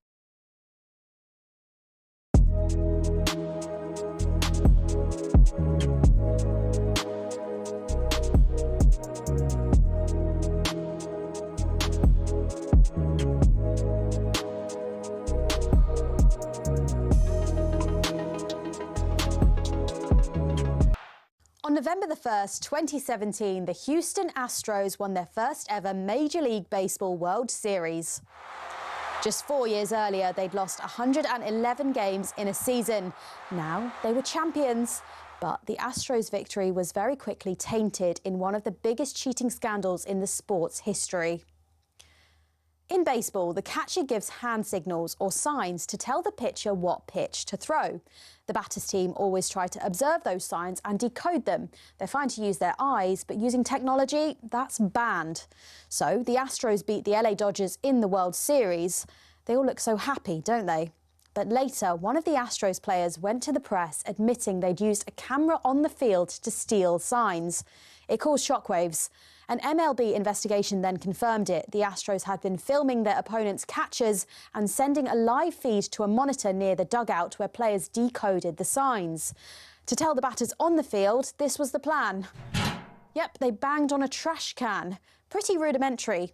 No bang meant a fastball was coming. One or more bangs meant an off-speed pitch. Their batters had grabbed a huge advantage. The sport responded with fury. The Astros were fined $5 million, the maximum allowed. They lost first and second round draft picks for 2 seasons. Manager AJ Hinch and general manager Jeff Luhnow were suspended for a year and then fired by the team anyway. None of the Astros players were punished, but they got the message. We heard Mike Trout talk yesterday, and to hear that you've lost respect from the best player in the game, like that hurts. You know, that hurts. Rival fans were livid. 10 out of 10 for the kid in the yellow. They wanted the Astros World Series title to be stripped. And with other cheating sagas happening around that time too, MLB was under the cosh. I think that trust is something that has to be earned or earned back. It will be remembered as one of the biggest scandals in baseball history. And while the Astros kept their title, in the minds of so many, it will always be a tarnished one.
Morning, it's the weekend sports breakfast here on talkSPORT. It's Shebahn Aherne and former Chelsea and Celtic striker Tony Cascarino. Lots on the way for you today in terms of football. Game day live with Sam Matterface here at 1:30. Mickey Gray, Perry Groves going all around the grounds from the Prem, the EFL, including Chelsea, Brighton, Leeds, Brentford and Sunderland, Fulham. All coming up for you, the updates here on talkSPORT from 1:30 on Game Day Live. And then it's Natalie Sawyer and Alan Pardew taking your calls on the final word a little bit later on. But let's start this hour by discussing last night's massive fight at the O2 as Filip Hrgović got the better of Moses Atoma. We had it live for you here on talkSPORT. Take this in. These are special moments. Nobody does boxing like Great Britain. Nobody does boxing like talkSPORT. Moses Atoma, who lands a big right hook over the top there. Hrgović has touched down. A body shot. Oh, good uppercut from Atoma. Right on the bell. Atoma's in trouble in the closing stages of the crash. Big right hand from Atoma.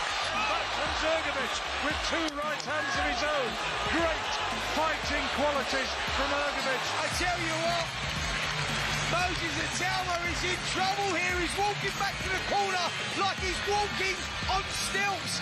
Hrgović lands a big left hand and Handfoster stops it. And the greatest performance of Filip Hrgovic's career ends the dream of Moses Atoma. Nobody does boxing like talkSPORT, by the way. Shout out to Adam Catterall, Spencer Oliver, Dave Allen, the team working last night, producer Ed, because they're absolutely magic, and our voice of commentator John Rolling, who's not slept a wink since last night. I was so on edge about coming and doing this. You don't want to miss the alarm for this one. John, thanks for being here. Like you said, it's hard to kind of come down from that. You're kind of scaling the ceiling after a fight like that, and a shock defeat like that from Moses Atoma. It was a shock, although as the fight unfolded, there was a horrible sense of inevitability about it as it got to that 9th round, because Atoma had punched himself out, as they say in boxing. You know, he started incredibly quickly, had his man down with a flash knockdown in the 2nd round, but he just couldn't maximise that early advantage and hold on and box his way to victory, whereas he should have been sort of fiddling his way through rounds, if you like, because he was so far ahead on the cards. There's no way he could have lost.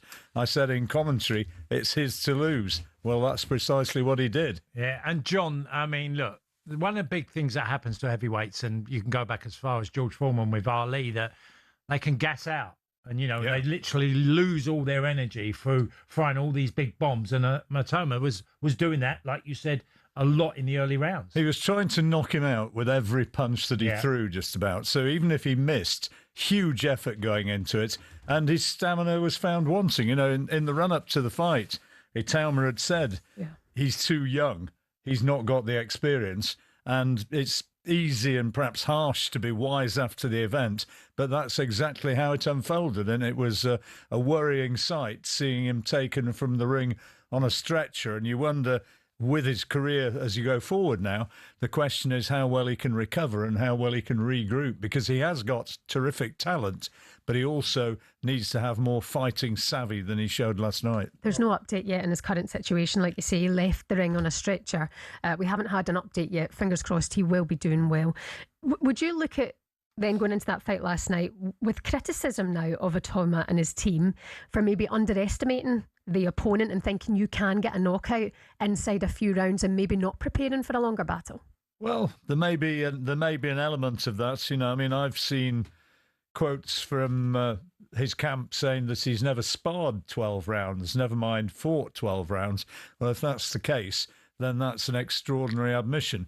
But I mean, you hear a lot of things, don't you? You have to take some of it with a pinch of salt. But the big question now is how well he can recover, because psychologically, having been just wiping everybody out who got in a ring against him, it's going to be a big, big blow. And that's going to be there forever now. Now, you know, I mean, Mike Tyson has said when he spoke to Moses Atoma, you learn more from your losses than you do from your wins.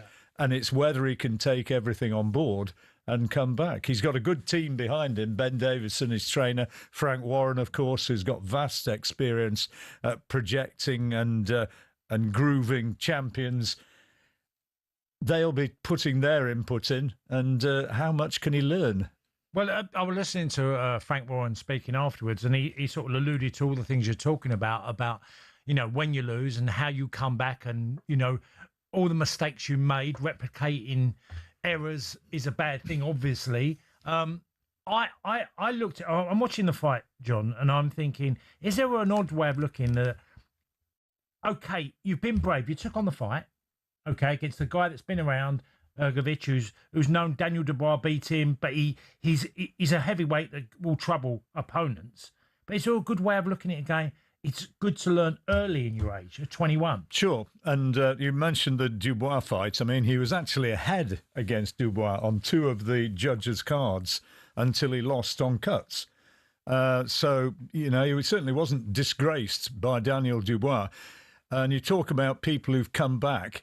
Dubois lost to Joe Joyce and has regrouped and is now one of the world champions.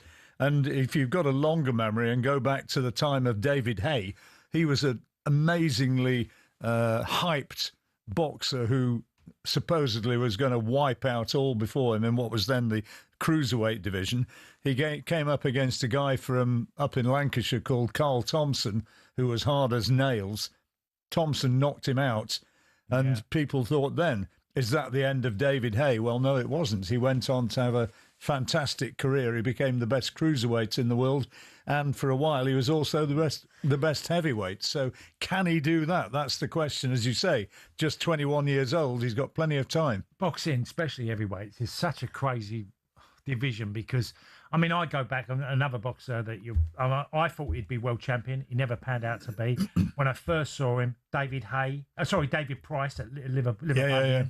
He was knocking out people, and then the moment he started to he had them fights where he was getting knocked out, he just went from one knockout to another, and then ending his career, basically. Now, I'm not assuming that Moses is anything like that, but I think it's also a chance to go, you need to fight differently in against certain opponents. That's being savvy, more experienced, yeah? Yeah, and that's absolutely self-evident, and he's going to be under the microscope now with everything that he does. People are not going to be just assuming that this is the man who's going to dominate the heavyweight division for the next decade, which is kind of the sort of way people were talking before last night. Alan Brazil. Oh, plenty. Myself as well. I'm looking at going, he's the face of global boxing, and then he gets beaten. And he might well be. But this is the thing. You guys have been around the block, but John, is this classic us?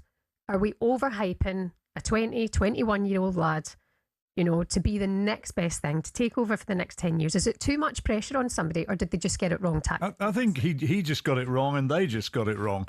It's not just what he's done in the fight so far. All the word around boxing was that Moses Itauma, in his work in gyms, sparring with the big guys like Tyson Fury, he'd shown tremendous capabilities, tremendous talent.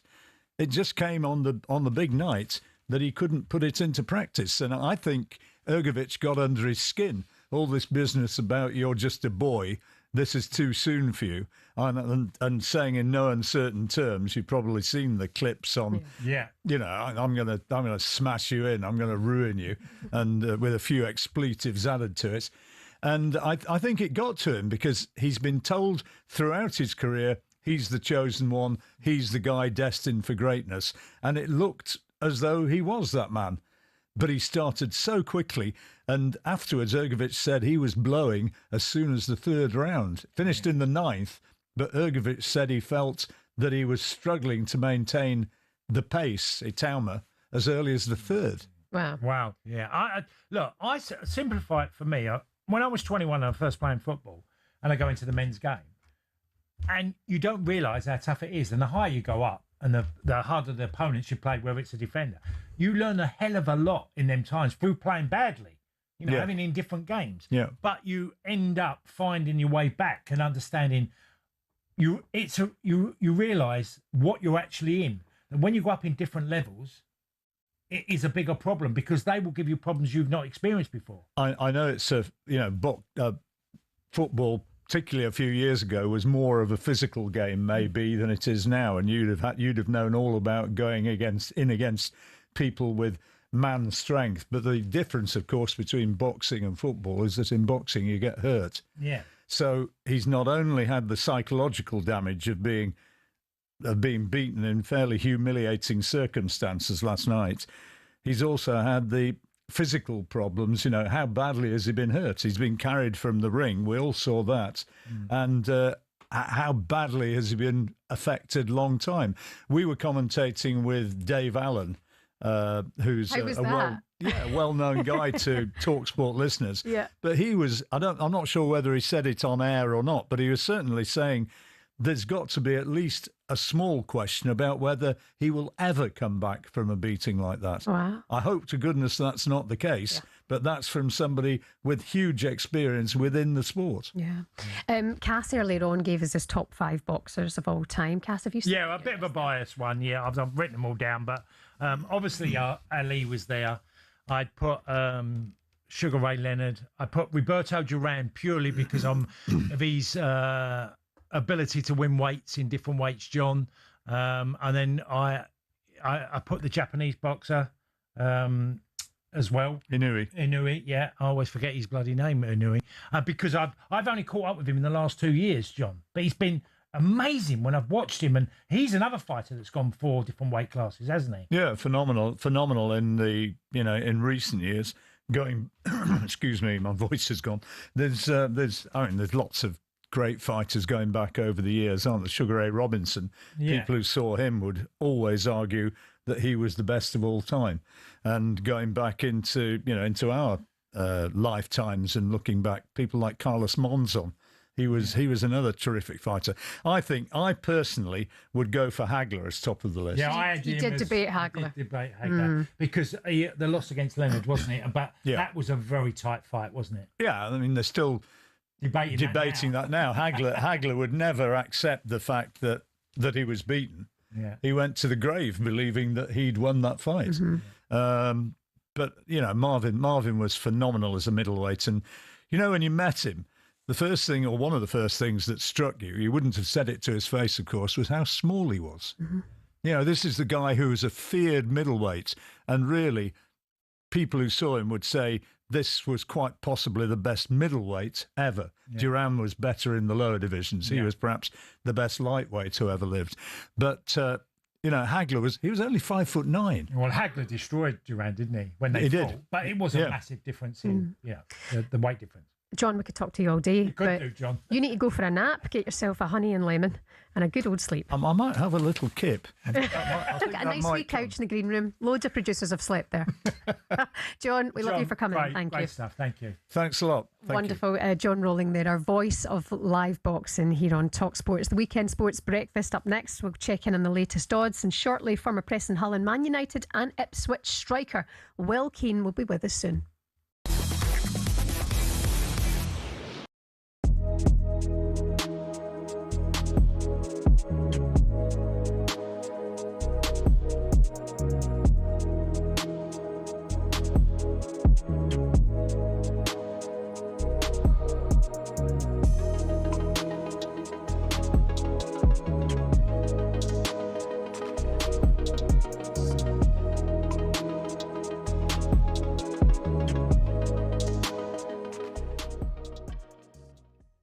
I wanted to ask you about Emi Martinez, who's also going to come into Chelsea as a goalkeeper. When you were told about this deal yesterday, you said good riddance. Why? I didn't say that. Didn't you not? No, I didn't. I didn't say good riddance. No, I think you did. I said goodbye. Did you? Different to good riddance. No, listen, Emi Martinez has been fantastic for Aston Villa, but Aston Villa have been fantastic to Emi Martinez. When he joined from Arsenal, he was a nobody. Aston Villa turned him into... He was an FA Cup winner when he joined. Yeah, but...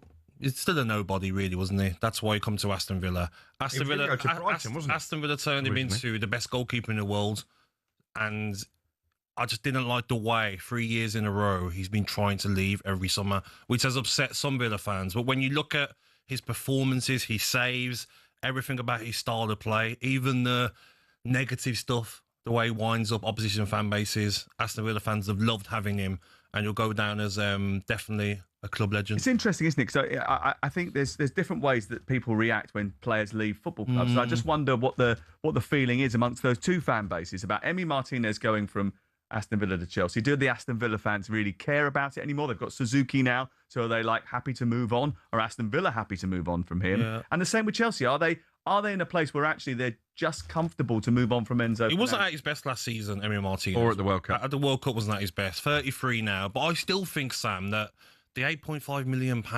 keepers play to an older age, don't they? Yeah. Oh, have we sold ourselves a bit short with the fee? 33. No, I don't think he is. He's not at his prime, but I still think we could have got a bit more money for him.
Oh, yes. More of that, please. Wow.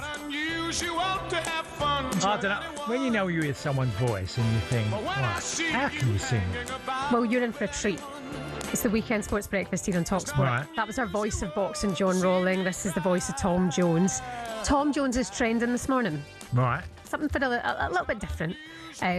He did get the pipes warmed up last night on The Voice. Okay, so you know he's a judge on The Voice. Yeah, of course. Will I Am and Kelly Rowland and the boys from McFly. 86-year-old. He's trending this morning because of his new song that he performed in The Voice last night. Sitting in the red chair. We've got a clip of it now. Here you go. Well, my friends are gone and my hair is grey.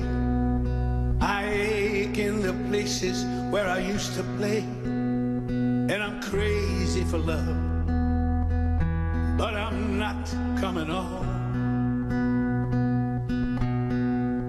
I'm just paying my rent every day in the Tower of Song.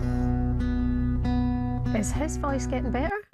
I mean, that made me cry this morning in the back of the cab. It's makes hairs on your arms stand up, doesn't it? When you listen to someone and Tony Bennett could sing late in his 80s. He was a great singer. Another legend. Yeah. But Tom's up there with the very best, isn't he? I mean, I listen to that repeatedly. Say like I know him, Tom. Or Tom. Tom, he's coming on the show for you soon, Tom. No, I'm joking. Well, one of my friends, his wife, she was Welsh, and she, for her birthday, all the time had a Tom Jones impressionist.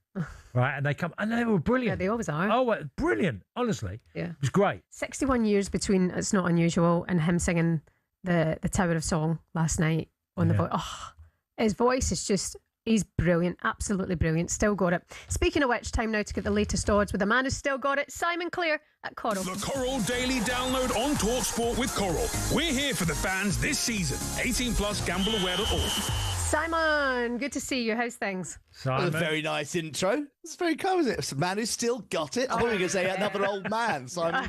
Well, if you never had it, you still got it. Oh, you had to bring it down to level. It was a really nice compliment. Sorry, Simon. Let's. I was going to say, actually, I've got to say, you were just talking to John Rawling. I actually listened to the fight last night on talkSPORT, and I thought the coverage was outstanding. The best. You know, when you don't have your eyes and you're relying on your ears, the way they described that final round, which seemed to last forever, by the way, and then I actually watched back the sort of highlights of that final round, and you realise how well they called it, and also how the words "out on your feet" have never been more apt for what you saw as he staggered around the room. I've never seen anything like it, actually, but brilliant coverage by talkSPORT. I completely agree with you, Simon, and we mentioned it earlier on, but we've got, when you listen to it, to paint that picture the way I think our team do it, it's absolutely brilliant. What price Spurs to win the league? God, it is amazing how this is the story that keeps delivering, even with all these purchases. They're 16-1. They're 16-1 for relegation, which seems extraordinary. I don't think that's going to happen. They're now 80-1 to win the league. Still kind of just 6-1 for a top 4, 5-2 for a top 6 finish. But yeah, I mean, just 2 games in, and some of the narratives, particularly the Spurs struggles going on, is extraordinary. The other one really was Hull. What a great win away to Coventry. Brilliant. They were 1-6. By far the shortest price for relegation at the start of the season. Beaten United, beaten Coventry, 6 points out of 6. They're now 4-9 to go down. Still the favourites, and now joint favourites with Coventry, who've had a bad start, but obviously a long way to go. Yeah, absolutely. I mean, we've been speaking about Spurs all morning, but you're right to mention Hull there. I mean, coming up and not feeding Premier League sides, you know. Win the title. What price? I'll win the title. Hey! Big price, I think. Cass, I haven't even got him on my list, to be honest. Probably about 500-1. You never know. Some rich owner might come in, swoop in. Not that they can spend the money these days. We've got Chelsea, Brighton, Leeds, Brentford, Man United, Ipswich to look ahead to today. Sunderland, Fulham in there as well. And then quickly a look up the road in Scotland for the Rangers game away to Aberdeen. If you could rattle through them, please, sir. Yeah, look, I mean, Chelsea-Brighton's a great game because they both got off to winning starts. Chelsea now just 6-1 to win the title. Clear third favourites after Liverpool dropped points again. They're out to 12-1. And they're 4-5 at home against a very good Brighton side. So I think this will be a good test. Leeds and Ipswich, again, 2 teams who started with wins. They could have a perfect start if they win this game. 6-4 Leeds, 13-8 Brentford, nothing between those 2 sides. And then Ipswich go to your team, Shebahn, Man United. Man United need to get 3 points after losing to Hull. They're 2-5, but Ipswich, Alan Brazil watching presumably on the TV. He won't be getting up there, I imagine, but they're 11-2 away from home. So those, I thought, were the pick of the Premier League games. And I thought I'd shout out the Aberdeen Rangers game just because obviously the troubles they've get knocked out of Europe. Celtic obviously also having problems in Europe, but they've got off to a perfect start. They're 4-7 to beat Aberdeen today, and to some extent they probably really do need to because they're already dropped points in the Scottish Premier League, and they're 132nd favourites behind Celtic, who are 1-3 on to win the title. So yeah, Rangers, a must-win game for the Blues up there in Scotland. Just briefly, Simon, there's horse racing, Goodwood, and there's also the England versus Pakistan cricket. Yeah, I think the test match is probably over because I think they'll get a clear run of play today. That Pakistan really would almost need the weather to intervene, but England are 1-50 to win this test match. I mean, they've got a great bowling attack. They're going to set Pakistan probably near enough 400 in that final innings. It'll be good to watch England having a good win, but I don't think it's a betting proposition. And I thought I'd give a gratuitous mention for the racing because Goodwood's a good card at Goodwood today, but Hugo Palmer has one of their stable stars for Manor House Stables, the Michael Owen stables, running Ardisia in the 235, which got a good chance, 9-1. And I just thought I'd just give a mention to this Michael Owen series, Meet the Owens, which dropped on Prime on Friday night. I've watched all 6 episodes, 35 minutes long. If you like your horse racing or if you love football or football nostalgia, well worth a watch of Meet the Owens. It's all about the family, lots of horse racing, a few Coral little logos in the background because we sponsor his yard, but worth tuning in if you've got a loose end over the weekend. Wonderful stuff. As ever, Simon, thank you very much. Thanks, guys. Have a great weekend. Speak to you soon. That was a look at the latest odds with Coral. 18+ BeGambleAware.org. And please gamble responsibly. The Coral Daily Download on talkSPORT with Coral. We're here for the fans this season. 18+ GambleAware.org. Just regarding the cricket, by the way, don't forget the following on podcast with John Norman at the end of the day's play to catch up on all the latest from the cricket world. You're listening to the Weekend Sports Breakfast on talkSPORT in partnership with Volkswagen Transporter. Volkswagen's 5+ promise is included when you purchase a selected vehicle. Terms and conditions and exclusions apply. We're looking ahead to Manchester United versus Ipswich at 4:30 today. Will Keane is with us next.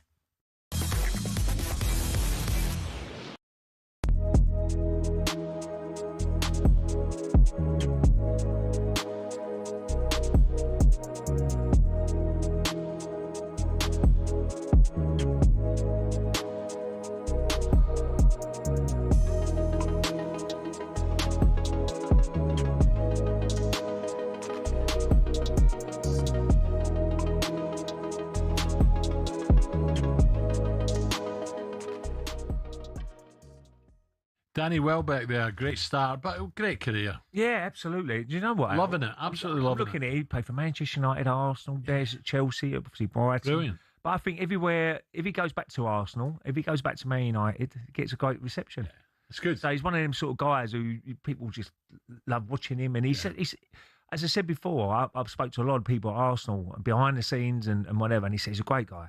He's really good for the dressing room areas as well. And that's why probably Chelsea have invested in him to help the young players out as well. Speaking of Chelsea, this surprised me, and I think you, Ray, as well. Breaking news reached us late last night that Chelsea have agreed a £7.5 million deal to sign Villa's World Cup winning goalkeeper Martinez. $7.5 million. Yeah, no, I didn't see the dot. I thought it was 75 million. What's going on here? Well, they've signed a new keeper, haven't they, Villa? And he was number 2 at the moment. But they're getting an absolute blinding deal there. I mean, that doesn't make sense. No. Yeah, I think Chelsea have got a really good deal, and you need a good goalkeeper. You need someone who's been there and done it, and he's certainly plays for his country, and he's been brilliant at Aston Villa. Yeah. So I think Chelsea. If you had a worry, if you're a Chelsea fan, it would be the goalkeeper. You know, watching that Fulham game, he had a couple of mistakes, and Martinez would probably go straight in, wouldn't he? Must do. I think so, because he's experienced now, and he makes some vital saves for Villa. So that for me, that's a really good deal for Chelsea's point of view.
Good morning to you. You're listening to the Weekend Sports Breakfast here on talkSPORT. It's Shebahn Aherne and former Millwall and Marseille striker Tony Cascarino. Today's flying by. Yeah, it's a really quick show. Just shows you when you get great sport and, you know, some of the outcomes. You know, the boxing last night, we had the football yesterday. Yeah. And it's funny because I feel like as human beings, we focus on the negatives quite a lot. Yet when you think about Hull there, you think about even Forest in a way not getting a lot of credit in terms of nicking a point yesterday. We focus more on the negative, but there's so many great stories. Well, the Forest interests me is how quickly the Glasner effect will happen at Forest. You know, the way he developed Crystal Palace was extraordinary and done an amazing job, you know, getting them to finals. And just, you know, you see straight away, Muniz comes in from Palace. You know, the wing back, who've done a great job for Palace. Mm-hmm. You know, 22 million. I think he's close to 30 now. But you know, a really good signing, and how much of an impact he'll make at Forest. I still wonder, like, is Glasner underrated? You know, I mean, I don't think nowhere in football. I think the way he handled Palace at the first time left a sour taste in. You know, I don't know. I think the way they handled Glasner was the issue there. I mean. He was losing his best players whilst winning trophies, you know, and not given the cover that he deserved. Well, he deserved to be a club that, look, he's moved to Nottingham Forest, which was a surprise because many people thought he'd get a job maybe of a top six. Mm-hmm. That didn't materialise, but they had a big dip in the season, didn't they? When he first announced he was going to be going, the results, and you could feel like there's a bit of discontent going on at the football club. But one thing's for sure, he really does set up teams really well. Really well. Yeah. And does that. And that's why when he lost his opening game and you're thinking, well, what's going to happen from here? I think you'll find out quite quickly that he'll set his team up and they'll be a really tough team to play. Yeah, and that's it, going out on the road as well, picking up a point. Yeah. You know, they played well enough yesterday to not only get a point, but could have had 3 at Liverpool. Okay. Here's what's coming up for you on talkSPORT today. 9 o'clock. I've just seen the guys there in the office. The Sunday edition is here. Sean Custis and Henry Winter with all the supplements, all the stories, everything you need to know from the newspapers today. The warm-up is after them. Max Rushton and Barry Glendenning is at 11 o'clock. And then at 1:30, Game Day Live returns with Sam Matterface, going all around the grounds from the Premier League and beyond. And then Natalie Sawyer is here with Alan Pardew, taking all your calls on the final word after the full-time whistle at Old Trafford. And finally, Trans Euro Express, it's seeing you through your Sunday evening from 9 o'clock with the wonderful Andy Brassell on that one. Keep it talkSPORT. Download the talkSPORT app. Do not miss a thing. Right, let's look ahead now to today's Premier League action. Man United take on Ipswich Town in the 4:30 kick-off with the hosts badly in need of a win after a shock defeat in their opening game against Hull City. People say, it's one game. I know, but it's not on. Can't start the season like this. Can't start the season. They need a win today. It has to be.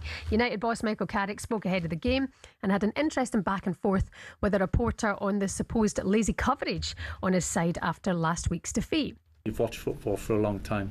Teams lose games and win games, and it's not just because you try or you don't try. So what was the reason and why did you lose that game? Well, there's all sorts of different reasons. Teams lose games, so there's different reasons. Concrete? I don't have to give you the total reason because we know what we're trying to improve on.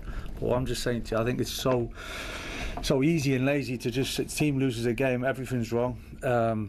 This is wrong, not trying enough, not enough passion. It's just like the obvious answer. So I think there's a lot that goes into a game of football that can take from. It's the manner of it though, Michael, not the actual defeat.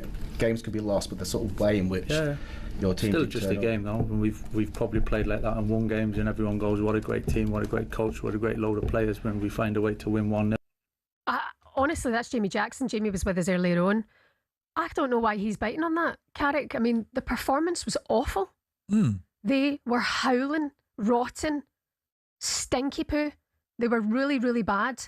So I don't understand why because there was no passion in that team. And even if they had won that game, luckily won that game, you would still say that was a passionless, poor performance. So I don't get that. Anyway, more on this now with our next guest, former Manchester United and Ipswich striker, Will Keane is with us now. Morning, Will. How are you? Hi, Will. Good morning, Shebahn. Morning, Tony. How are we? Yeah, good to see you. Just echoing there off what Shebahn just said, Will, is that, I would like to believe behind the scenes that Michael Carrick is furious with his team and some of the things that happened in that game against Hull that he will not accept. But he's tried to give just a diplomat's answer to a problem, that is being quite casual. Yeah, I'm sure he has. I think he's probably trying to protect the players early on.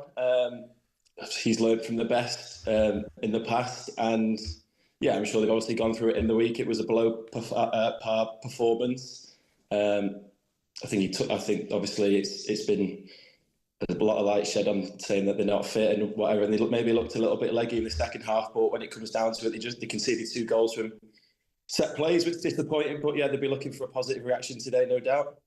Do you think they can get one? Yeah, definitely. I think they will have been itching all week to get back out there, and I think a couple of the new players, first game at Old Trafford, they'll be looking to put it right, and it's a new opportunity. I think, yeah, they want to obviously kickstart this season. I think 3 points at Old Trafford in a really good performance to move on can definitely do that. Yeah, I mean, look, Will, football's crazy, okay, from one week to the next. I was at Millwall versus Norwich last week. Millwall beat them 3-0. A week later, Norwich are winning 4-1 at home to Burnley, and Millwall have lost 5-1 at Southampton. That's football in a nutshell, isn't it? Yeah, exactly. And I think even when you look at Hull coming up from the Championship, they're a great representation of that. Fighting for every ball last week and on the front foot. And like you said, I think especially the Premier League, we see it every year, the strength and depth of all the teams. I know you just touched on the game yesterday, Forest and Liverpool, and how well they did away from home. So I'm sure Ipswich are also going to Old Trafford, really backing themselves. That if they play like they did last week, and I think especially going forward, and you look at the likes of Cisco, and he was unplayable at times last week, and if he can produce that again, they're definitely going to be a threat. What about the Man United signings? Because obviously they've made a few transfers, like Tielemans coming in, Santos, Baliba. Baliba, we seem to think it won't be fit for a few weeks. Not really enough for me, for being it's Manchester United, Will? Yeah, they've obviously identified the midfield they wanted to strengthen, and they've done that. Personally, I played against Tielemans a couple of times and he's been unbelievable. I think he's obviously proven in the Premier League, has great quality, and no doubt I think he can carry that shirt and he'll show that. I think they did look a little bit leggy in that department in the second half last week, and it's maybe just a case of getting up to speed. But yeah, it'll be interesting to see if they add a couple of more, and even today if Michael Carrick sticks with the same team and sort of puts that trust in them to go again and put it right, or if he makes a few changes. And the likes of Rashford coming back to Old Trafford, interesting to see if he gets minutes and what impact he can have. Yeah, I mean, obviously it's early days, isn't it? The defeat against Hull was very early days, and when you look at what Carrick did and the team towards the end of last season, it seems like it was going in the right direction. But when you look at Manchester United this season, Will, what's your expectation of them? Have people getting in touch with the show this morning saying, Man United are kind of done in terms of being that big club? What is the expectation of the club this season, in your opinion? I think they need to retain the status now, ideally. I think they've got themselves back into the Champions League and the rebuilding, and I think if they could replicate that again this season, and then, they want to try and then sort of go from there and keep building. But obviously there's going to be a lot more games this season, so we'll have to see how they handle that. But see the size and magnitude of the club, there's no reason why they can't stay up there. And I think, so we saw the response the last few months of the season under Carrick, and they'll be looking to continue that. I think might be a bit too soon to be pushing right at the top, going for the title. But I think, if they can get top 4 again and keep building from there, that's probably a really successful season. Yeah, Hull City, you mentioned, we touched on them, and, they've come up and with flying colours. You've seen Ipswich do likewise, Coventry. So how are you feeling sort of between the three of them, Will? Yeah, I think it's been a great start. I've heard the last couple of weeks, before the first games, a lot of people maybe writing Hull off already, and great to see their first couple of games, even yesterday, nicking another win. I think, obviously, every point matters, doesn't it? So to get 6 points on the board already is a great start. And Ipswich as well, I think, got off to a flying start last week at home, and I think you see the size of that club, and no one's going to like going there this year. And I think even today that then frees them up after a great win last week. So this showed they can both be competitive, and I think obviously if they can just keep in the league. That's obviously that's what it looks like to them as a success, and that's I'm sure they've both got a great chance. Will, yourself, you left Preston the end of last season, 33. What's on the agenda for you? Yeah, just keeping fit and keeping ready. I'm out of contract at the minute, so just hoping to get something sorted in the next week or two. Been fortunate the last few months. I've been doing a training camp with the PFA for all the out-contract players, which has been great. Sort of keep fit and ready. That's good. So just waiting for the next thing, and hopefully that comes around soon. Very good. Well, listen, we're fingers crossed for you, Will. Thanks so much for coming on with us this morning, and good luck to all your teams today, all right? Cheers, Will. Great, thanks all the best. Bye-bye. Thank you. Good to see you, former Man United and Ipswich striker Will Keane with us this morning. Don't forget the updates from that game on Game Day Live. Today from 1:30. Also Leeds, Brentford, Chelsea, Brighton, Sunderland, Fulham all kicking off at 2 o'clock. So we'll have the updates on those as well. And from everywhere else, up the road in Scotland, in the EFL as well. All the games that are happening. We will keep you posted here on talkSPORT. It's the Weekend Sports Breakfast up next. How would you like to win a trip to Melbourne? And Jamie O'Hara will make an appearance in our feature. Show Me talkSPORT next. Don't miss it.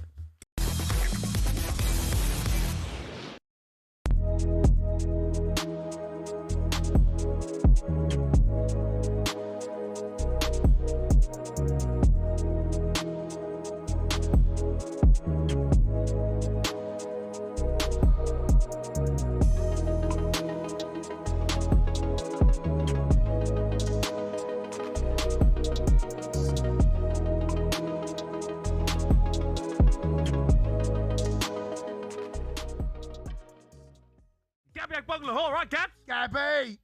Jamie, what you on about, On the mate? Villa. You're just jealous, mate. I've been Jamie, hearing you all day. What are you on about? You're talking guff, mate. Just because you're jealous. What are you on about? You're jealous.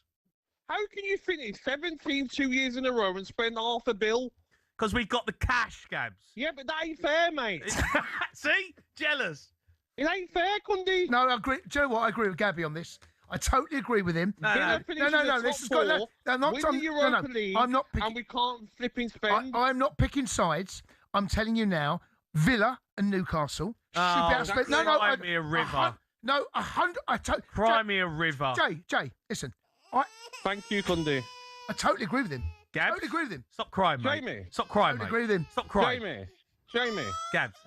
You're signing rejects from Manchester City. Good Marmouche players, is mate. unwanted. Savino's a reject. Robertson's a reject from Liverpool, not wanted anymore. Conor Gallagher's a reject from Atletico Madrid. Spurs are signing rejects. Hold on a minute. You sold 5 of your best players. All right, you're absolute guff this season. Oh, the rules! Oh, the rules! I thought you was a big club. I thought you was a big club. Well, we are a big club, but you're the not, rules though. don't let us. You're not, though. Because you Can't and spend your any money. cartel, top 6, you and Cundy, don't want Villa in there. Don't bring me into this. I've got nothing to do with this, Gabby. Mate, keep you out of it. Only big boys allowed in the top 6, mate. You're not big. You have to sell your best players. We don't have to sell our best players. 17th, right, and go and spend £500 million. Because we're a big club, Gabs. Stop whinging.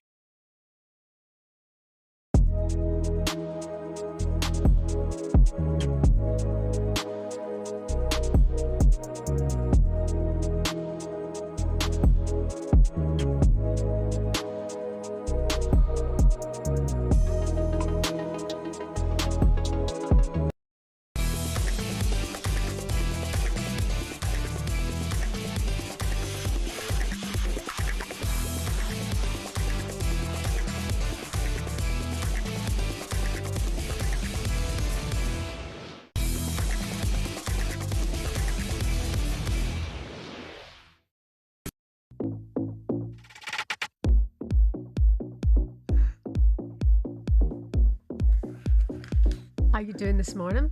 You're listening to the Weekend Sports Breakfast here on talkSPORT. It's Shebahn Aherne, former Millwall and Marseille striker Tony Cascarino. That was the best chat in the break there, wasn't it? Yeah. It's one about different places in the world that you can't go to because of like animals or tribes. Yeah. You can't go near certain tribes. There you go. Dare you to try it. Well, if you do, you probably won't last very long. Think of the chase. Think of the thrill. Well, you're going into their habitat, aren't you? And if you go into their habitat and you are not seasoned in them, and there's people who have gone into these different parts of the jungles where they don't come back. They ain't coming back. Why risk it? Why would you risk that? Because humans naturally have that going past into new frontiers, don't they? It's instinct. Yeah, I saw on Instagram the other day, there's this great page on Instagram. It tells you fun facts about the world. Yeah. They're not so fun, but just facts about the world. And there was the one about the island in Brazil. And no humans allowed to enter it for how many years because of all the snakes. Snakes will kill you. Right. What we talk? Do they give what type of snakes? Is it like anacondas, cobras? The place is covered in with snakes. Snakes, yeah. No, it's mad. There's some incredible stuff with nature you can see. We've actually booked an outside broadcast from that island. There's enough snakes in talkSPORT. Hey! Some of your headlines this morning. Celtic maintained their win in Scottish Premiership start as Camilo Duran's double ended a bruising week with a positive with a narrow 2-1 win over Falkirk. And Newcastle manager Matthias Jaisler claimed his first Premier League victory with goals from Anthony Alanga and Johan Wissa at Tottenham Hotspur, who lost their second league game this season. Cass, we've been criticising Spurs all morning. Positive those for Newcastle and for Jaisler. Well, yeah, and Visa, he left Brentford and he went to Newcastle, and I was hearing some, not particularly nice things, that he hadn't trained well and then suddenly his performances dropped. Well, this year he's come in from off the World Cup because he played for the DR Congo, didn't he? And absolutely has hit the ground running. He was sharp yesterday. He didn't cause Tottenham loads of problems, but he was always a nuisance in the game, and he's hit the ground running. Alanga's done the same thing. He's got 2 goals this season. Both were great goals, by the way. The one against Liverpool's a great goal, and his goal against Spurs yesterday was a fantastic effort. And so that's the upside for Newcastle, is that 2 players, because Alanga is so quick. We all know how quick he is. He's lightning quick. For him to, not be a player that can get 10 goals, I think, regularly, is, it's something he should be setting as a standard for him, because he's capable.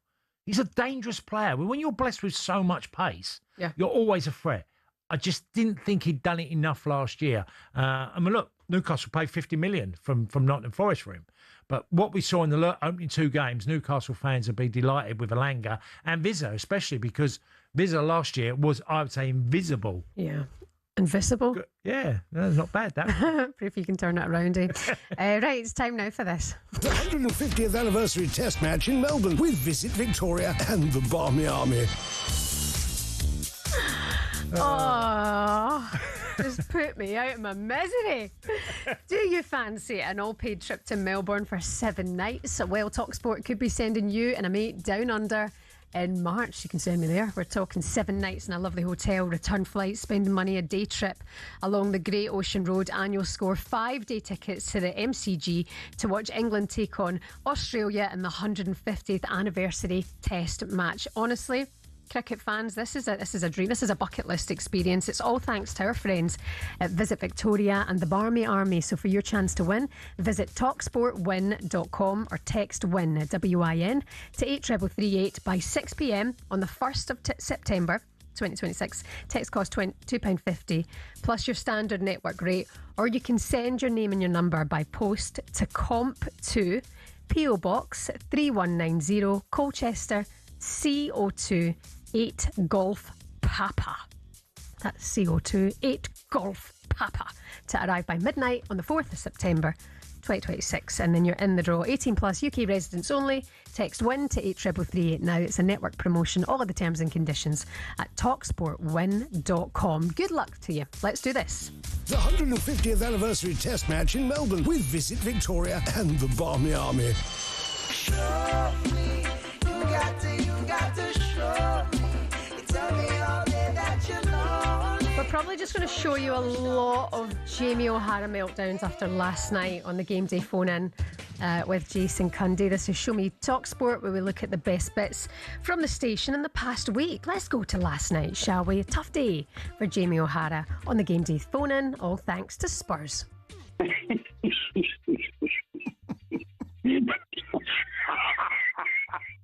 You know, that smug grin he had on his face the other day with Gabby. Yeah, I can't believe it. You know what it is? They've tied one hand behind our backs, one leg behind our backs. They've tied one hand between Villa's back, one leg behind our back. They've basically fixed the league for Spurs to finish in the top 6, and they're still going to do it. Unbelievable. Absolutely unbelievable. That is just a Newcastle fan laughing in the face of Jamie O'Hara, who genuinely looked like he was on the verge of tears again last night. Same old Spurs, eh? Yeah. Same old Jamie O'Hara. Listen, if you're going to dish it, you've got to be able to take it. That was funny last night. Jamie O'Hara and Cundy back on the Sports Bar tomorrow night from 10 p.m. Coming up on Drive. Next, Darren Bent told us about one of his best freebies ever. I've been fortunate enough to get, throughout the years, many a stuff, man. Holidays, watches. I think it means that deal, not stuff you've blagged. No, I didn't blag, I was giving it. Do you know what's funny? When you play football, right, and you take it for granted, the amount of free stuff you do get. Because there's certain things when you're playing, because you're earning a lot of money. You can have whatever you want. Right, so when people are offering you free stuff, you do take it for granted. You are almost like, yeah, whatever, just put it in the corner. Like, do you know what I mean? Well, you told a story about when you were playing when you were with England. The Xbox. And you wanted an Xbox, so you just phoned out, get me one. In the morning. And by the time I came back from training, it was on my bed. That is unbelievable. And you kept it? Of course I kept it. I kind of hate Darren right now. So much I'd like for free. Well, the higher you go, the bigger the presents, isn't it? And the more money you make and the more famous and prolific you are, the more free stuff you get. Riddle me that. Yeah. I can't talk. I've had a few freebies across these. Oh, here we go. My smile. What's your biggest freebie? Come on. My teeth. Oh, yeah. You got them done. Yeah, by Obex, Harpenden Smiles. Thank you very much. Dr. Sachin Patel. Best in the business. Go see him. Send him my name. Well, I got composite bonding. I see. I paid for mine. Oh, unlucky. Yeah. How much were they? I didn't go Turkey. I done it in London for someone I know. So, did you get a freebie? No. How You much get a penny off. How much did you pay? 15. Oh, 1,000. that's a kick in the teeth, isn't it? Yeah. But that to go. But my missus says you got to get them done. I'm trying to think. I'll need to see your teeth before. What your missus said to you need No, to no. sort your rails out. She said, look, teeth. No, her said, look, you work in media. Your teeth are incredibly important to you because of your smile, and you just get so much more. The confidence of having your teeth done. And I was like, no, I'm not wasting my money on that. I'll still wear, me denture tooth or whatever. And I removed my crowns and I just went all across the front. And you love it? I don't think about it now, but I much prefer it. Yeah, look. And they're not the turkey teeth, are they? No, your teeth are lovely. My teeth were very matched up. I didn't want them really white. See, I think yours are quite white. Oh, do you think they're too white? Yeah, before I went down. I didn't go for a super white. I said no. I'm not doing that. They've maintained like a really strong colour. Before you had a face like a graveyard. Yeah, well, honestly, I would like that 15,000 back. Go see my mate Sachin. Sachin Patel, everyone. Liverpool fan. How much do you pay for yours then? Did you get them actually free? You did have to pay something. However, I have done charitable stuff in return. Oh, God. I have. Yeah. He also gave me free Botox as well. Holiday to Portugal. You've got in return. Oh, I love it, Cass. Thank you. I can't believe I've told you that. It's fine. I knew. Did you know? Have I told you before? No. Oh. I knew though. I can spot a man who pays the bill when I see him. Cass, thank you very much. Enjoy the rest of your weekend. Have yourself a lovely weekend as well. Lots of live football coming up for you on the talkSPORT network. Game Day live for you today at 1:30. Before that, get stuck into the Sunday edition. Sean Custis and Henry Winter up next. Bye, Diver.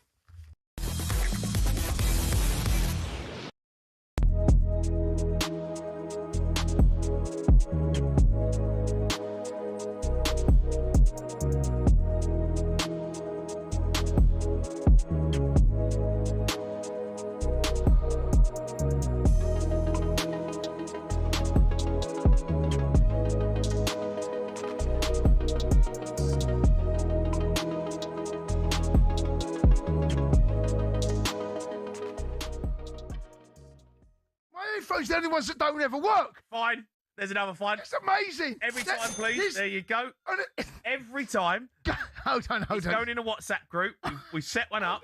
Every time these fines come into the play. So good. Right, we'll have a night out in December. One lucky listener of the Sports Bar will be able to come on the night out and spend Cundy's cash. Hold on. I can't believe I've just seen the Ange mask. Fine. Can't happen, mate. Can't happen, mate. It can't happen. We will the read Chelsea's mentioned too. This is disgusting. Sandbags gear as well. Who done this? Who's right? I've sat down with management. No, you haven't. I have. There's no way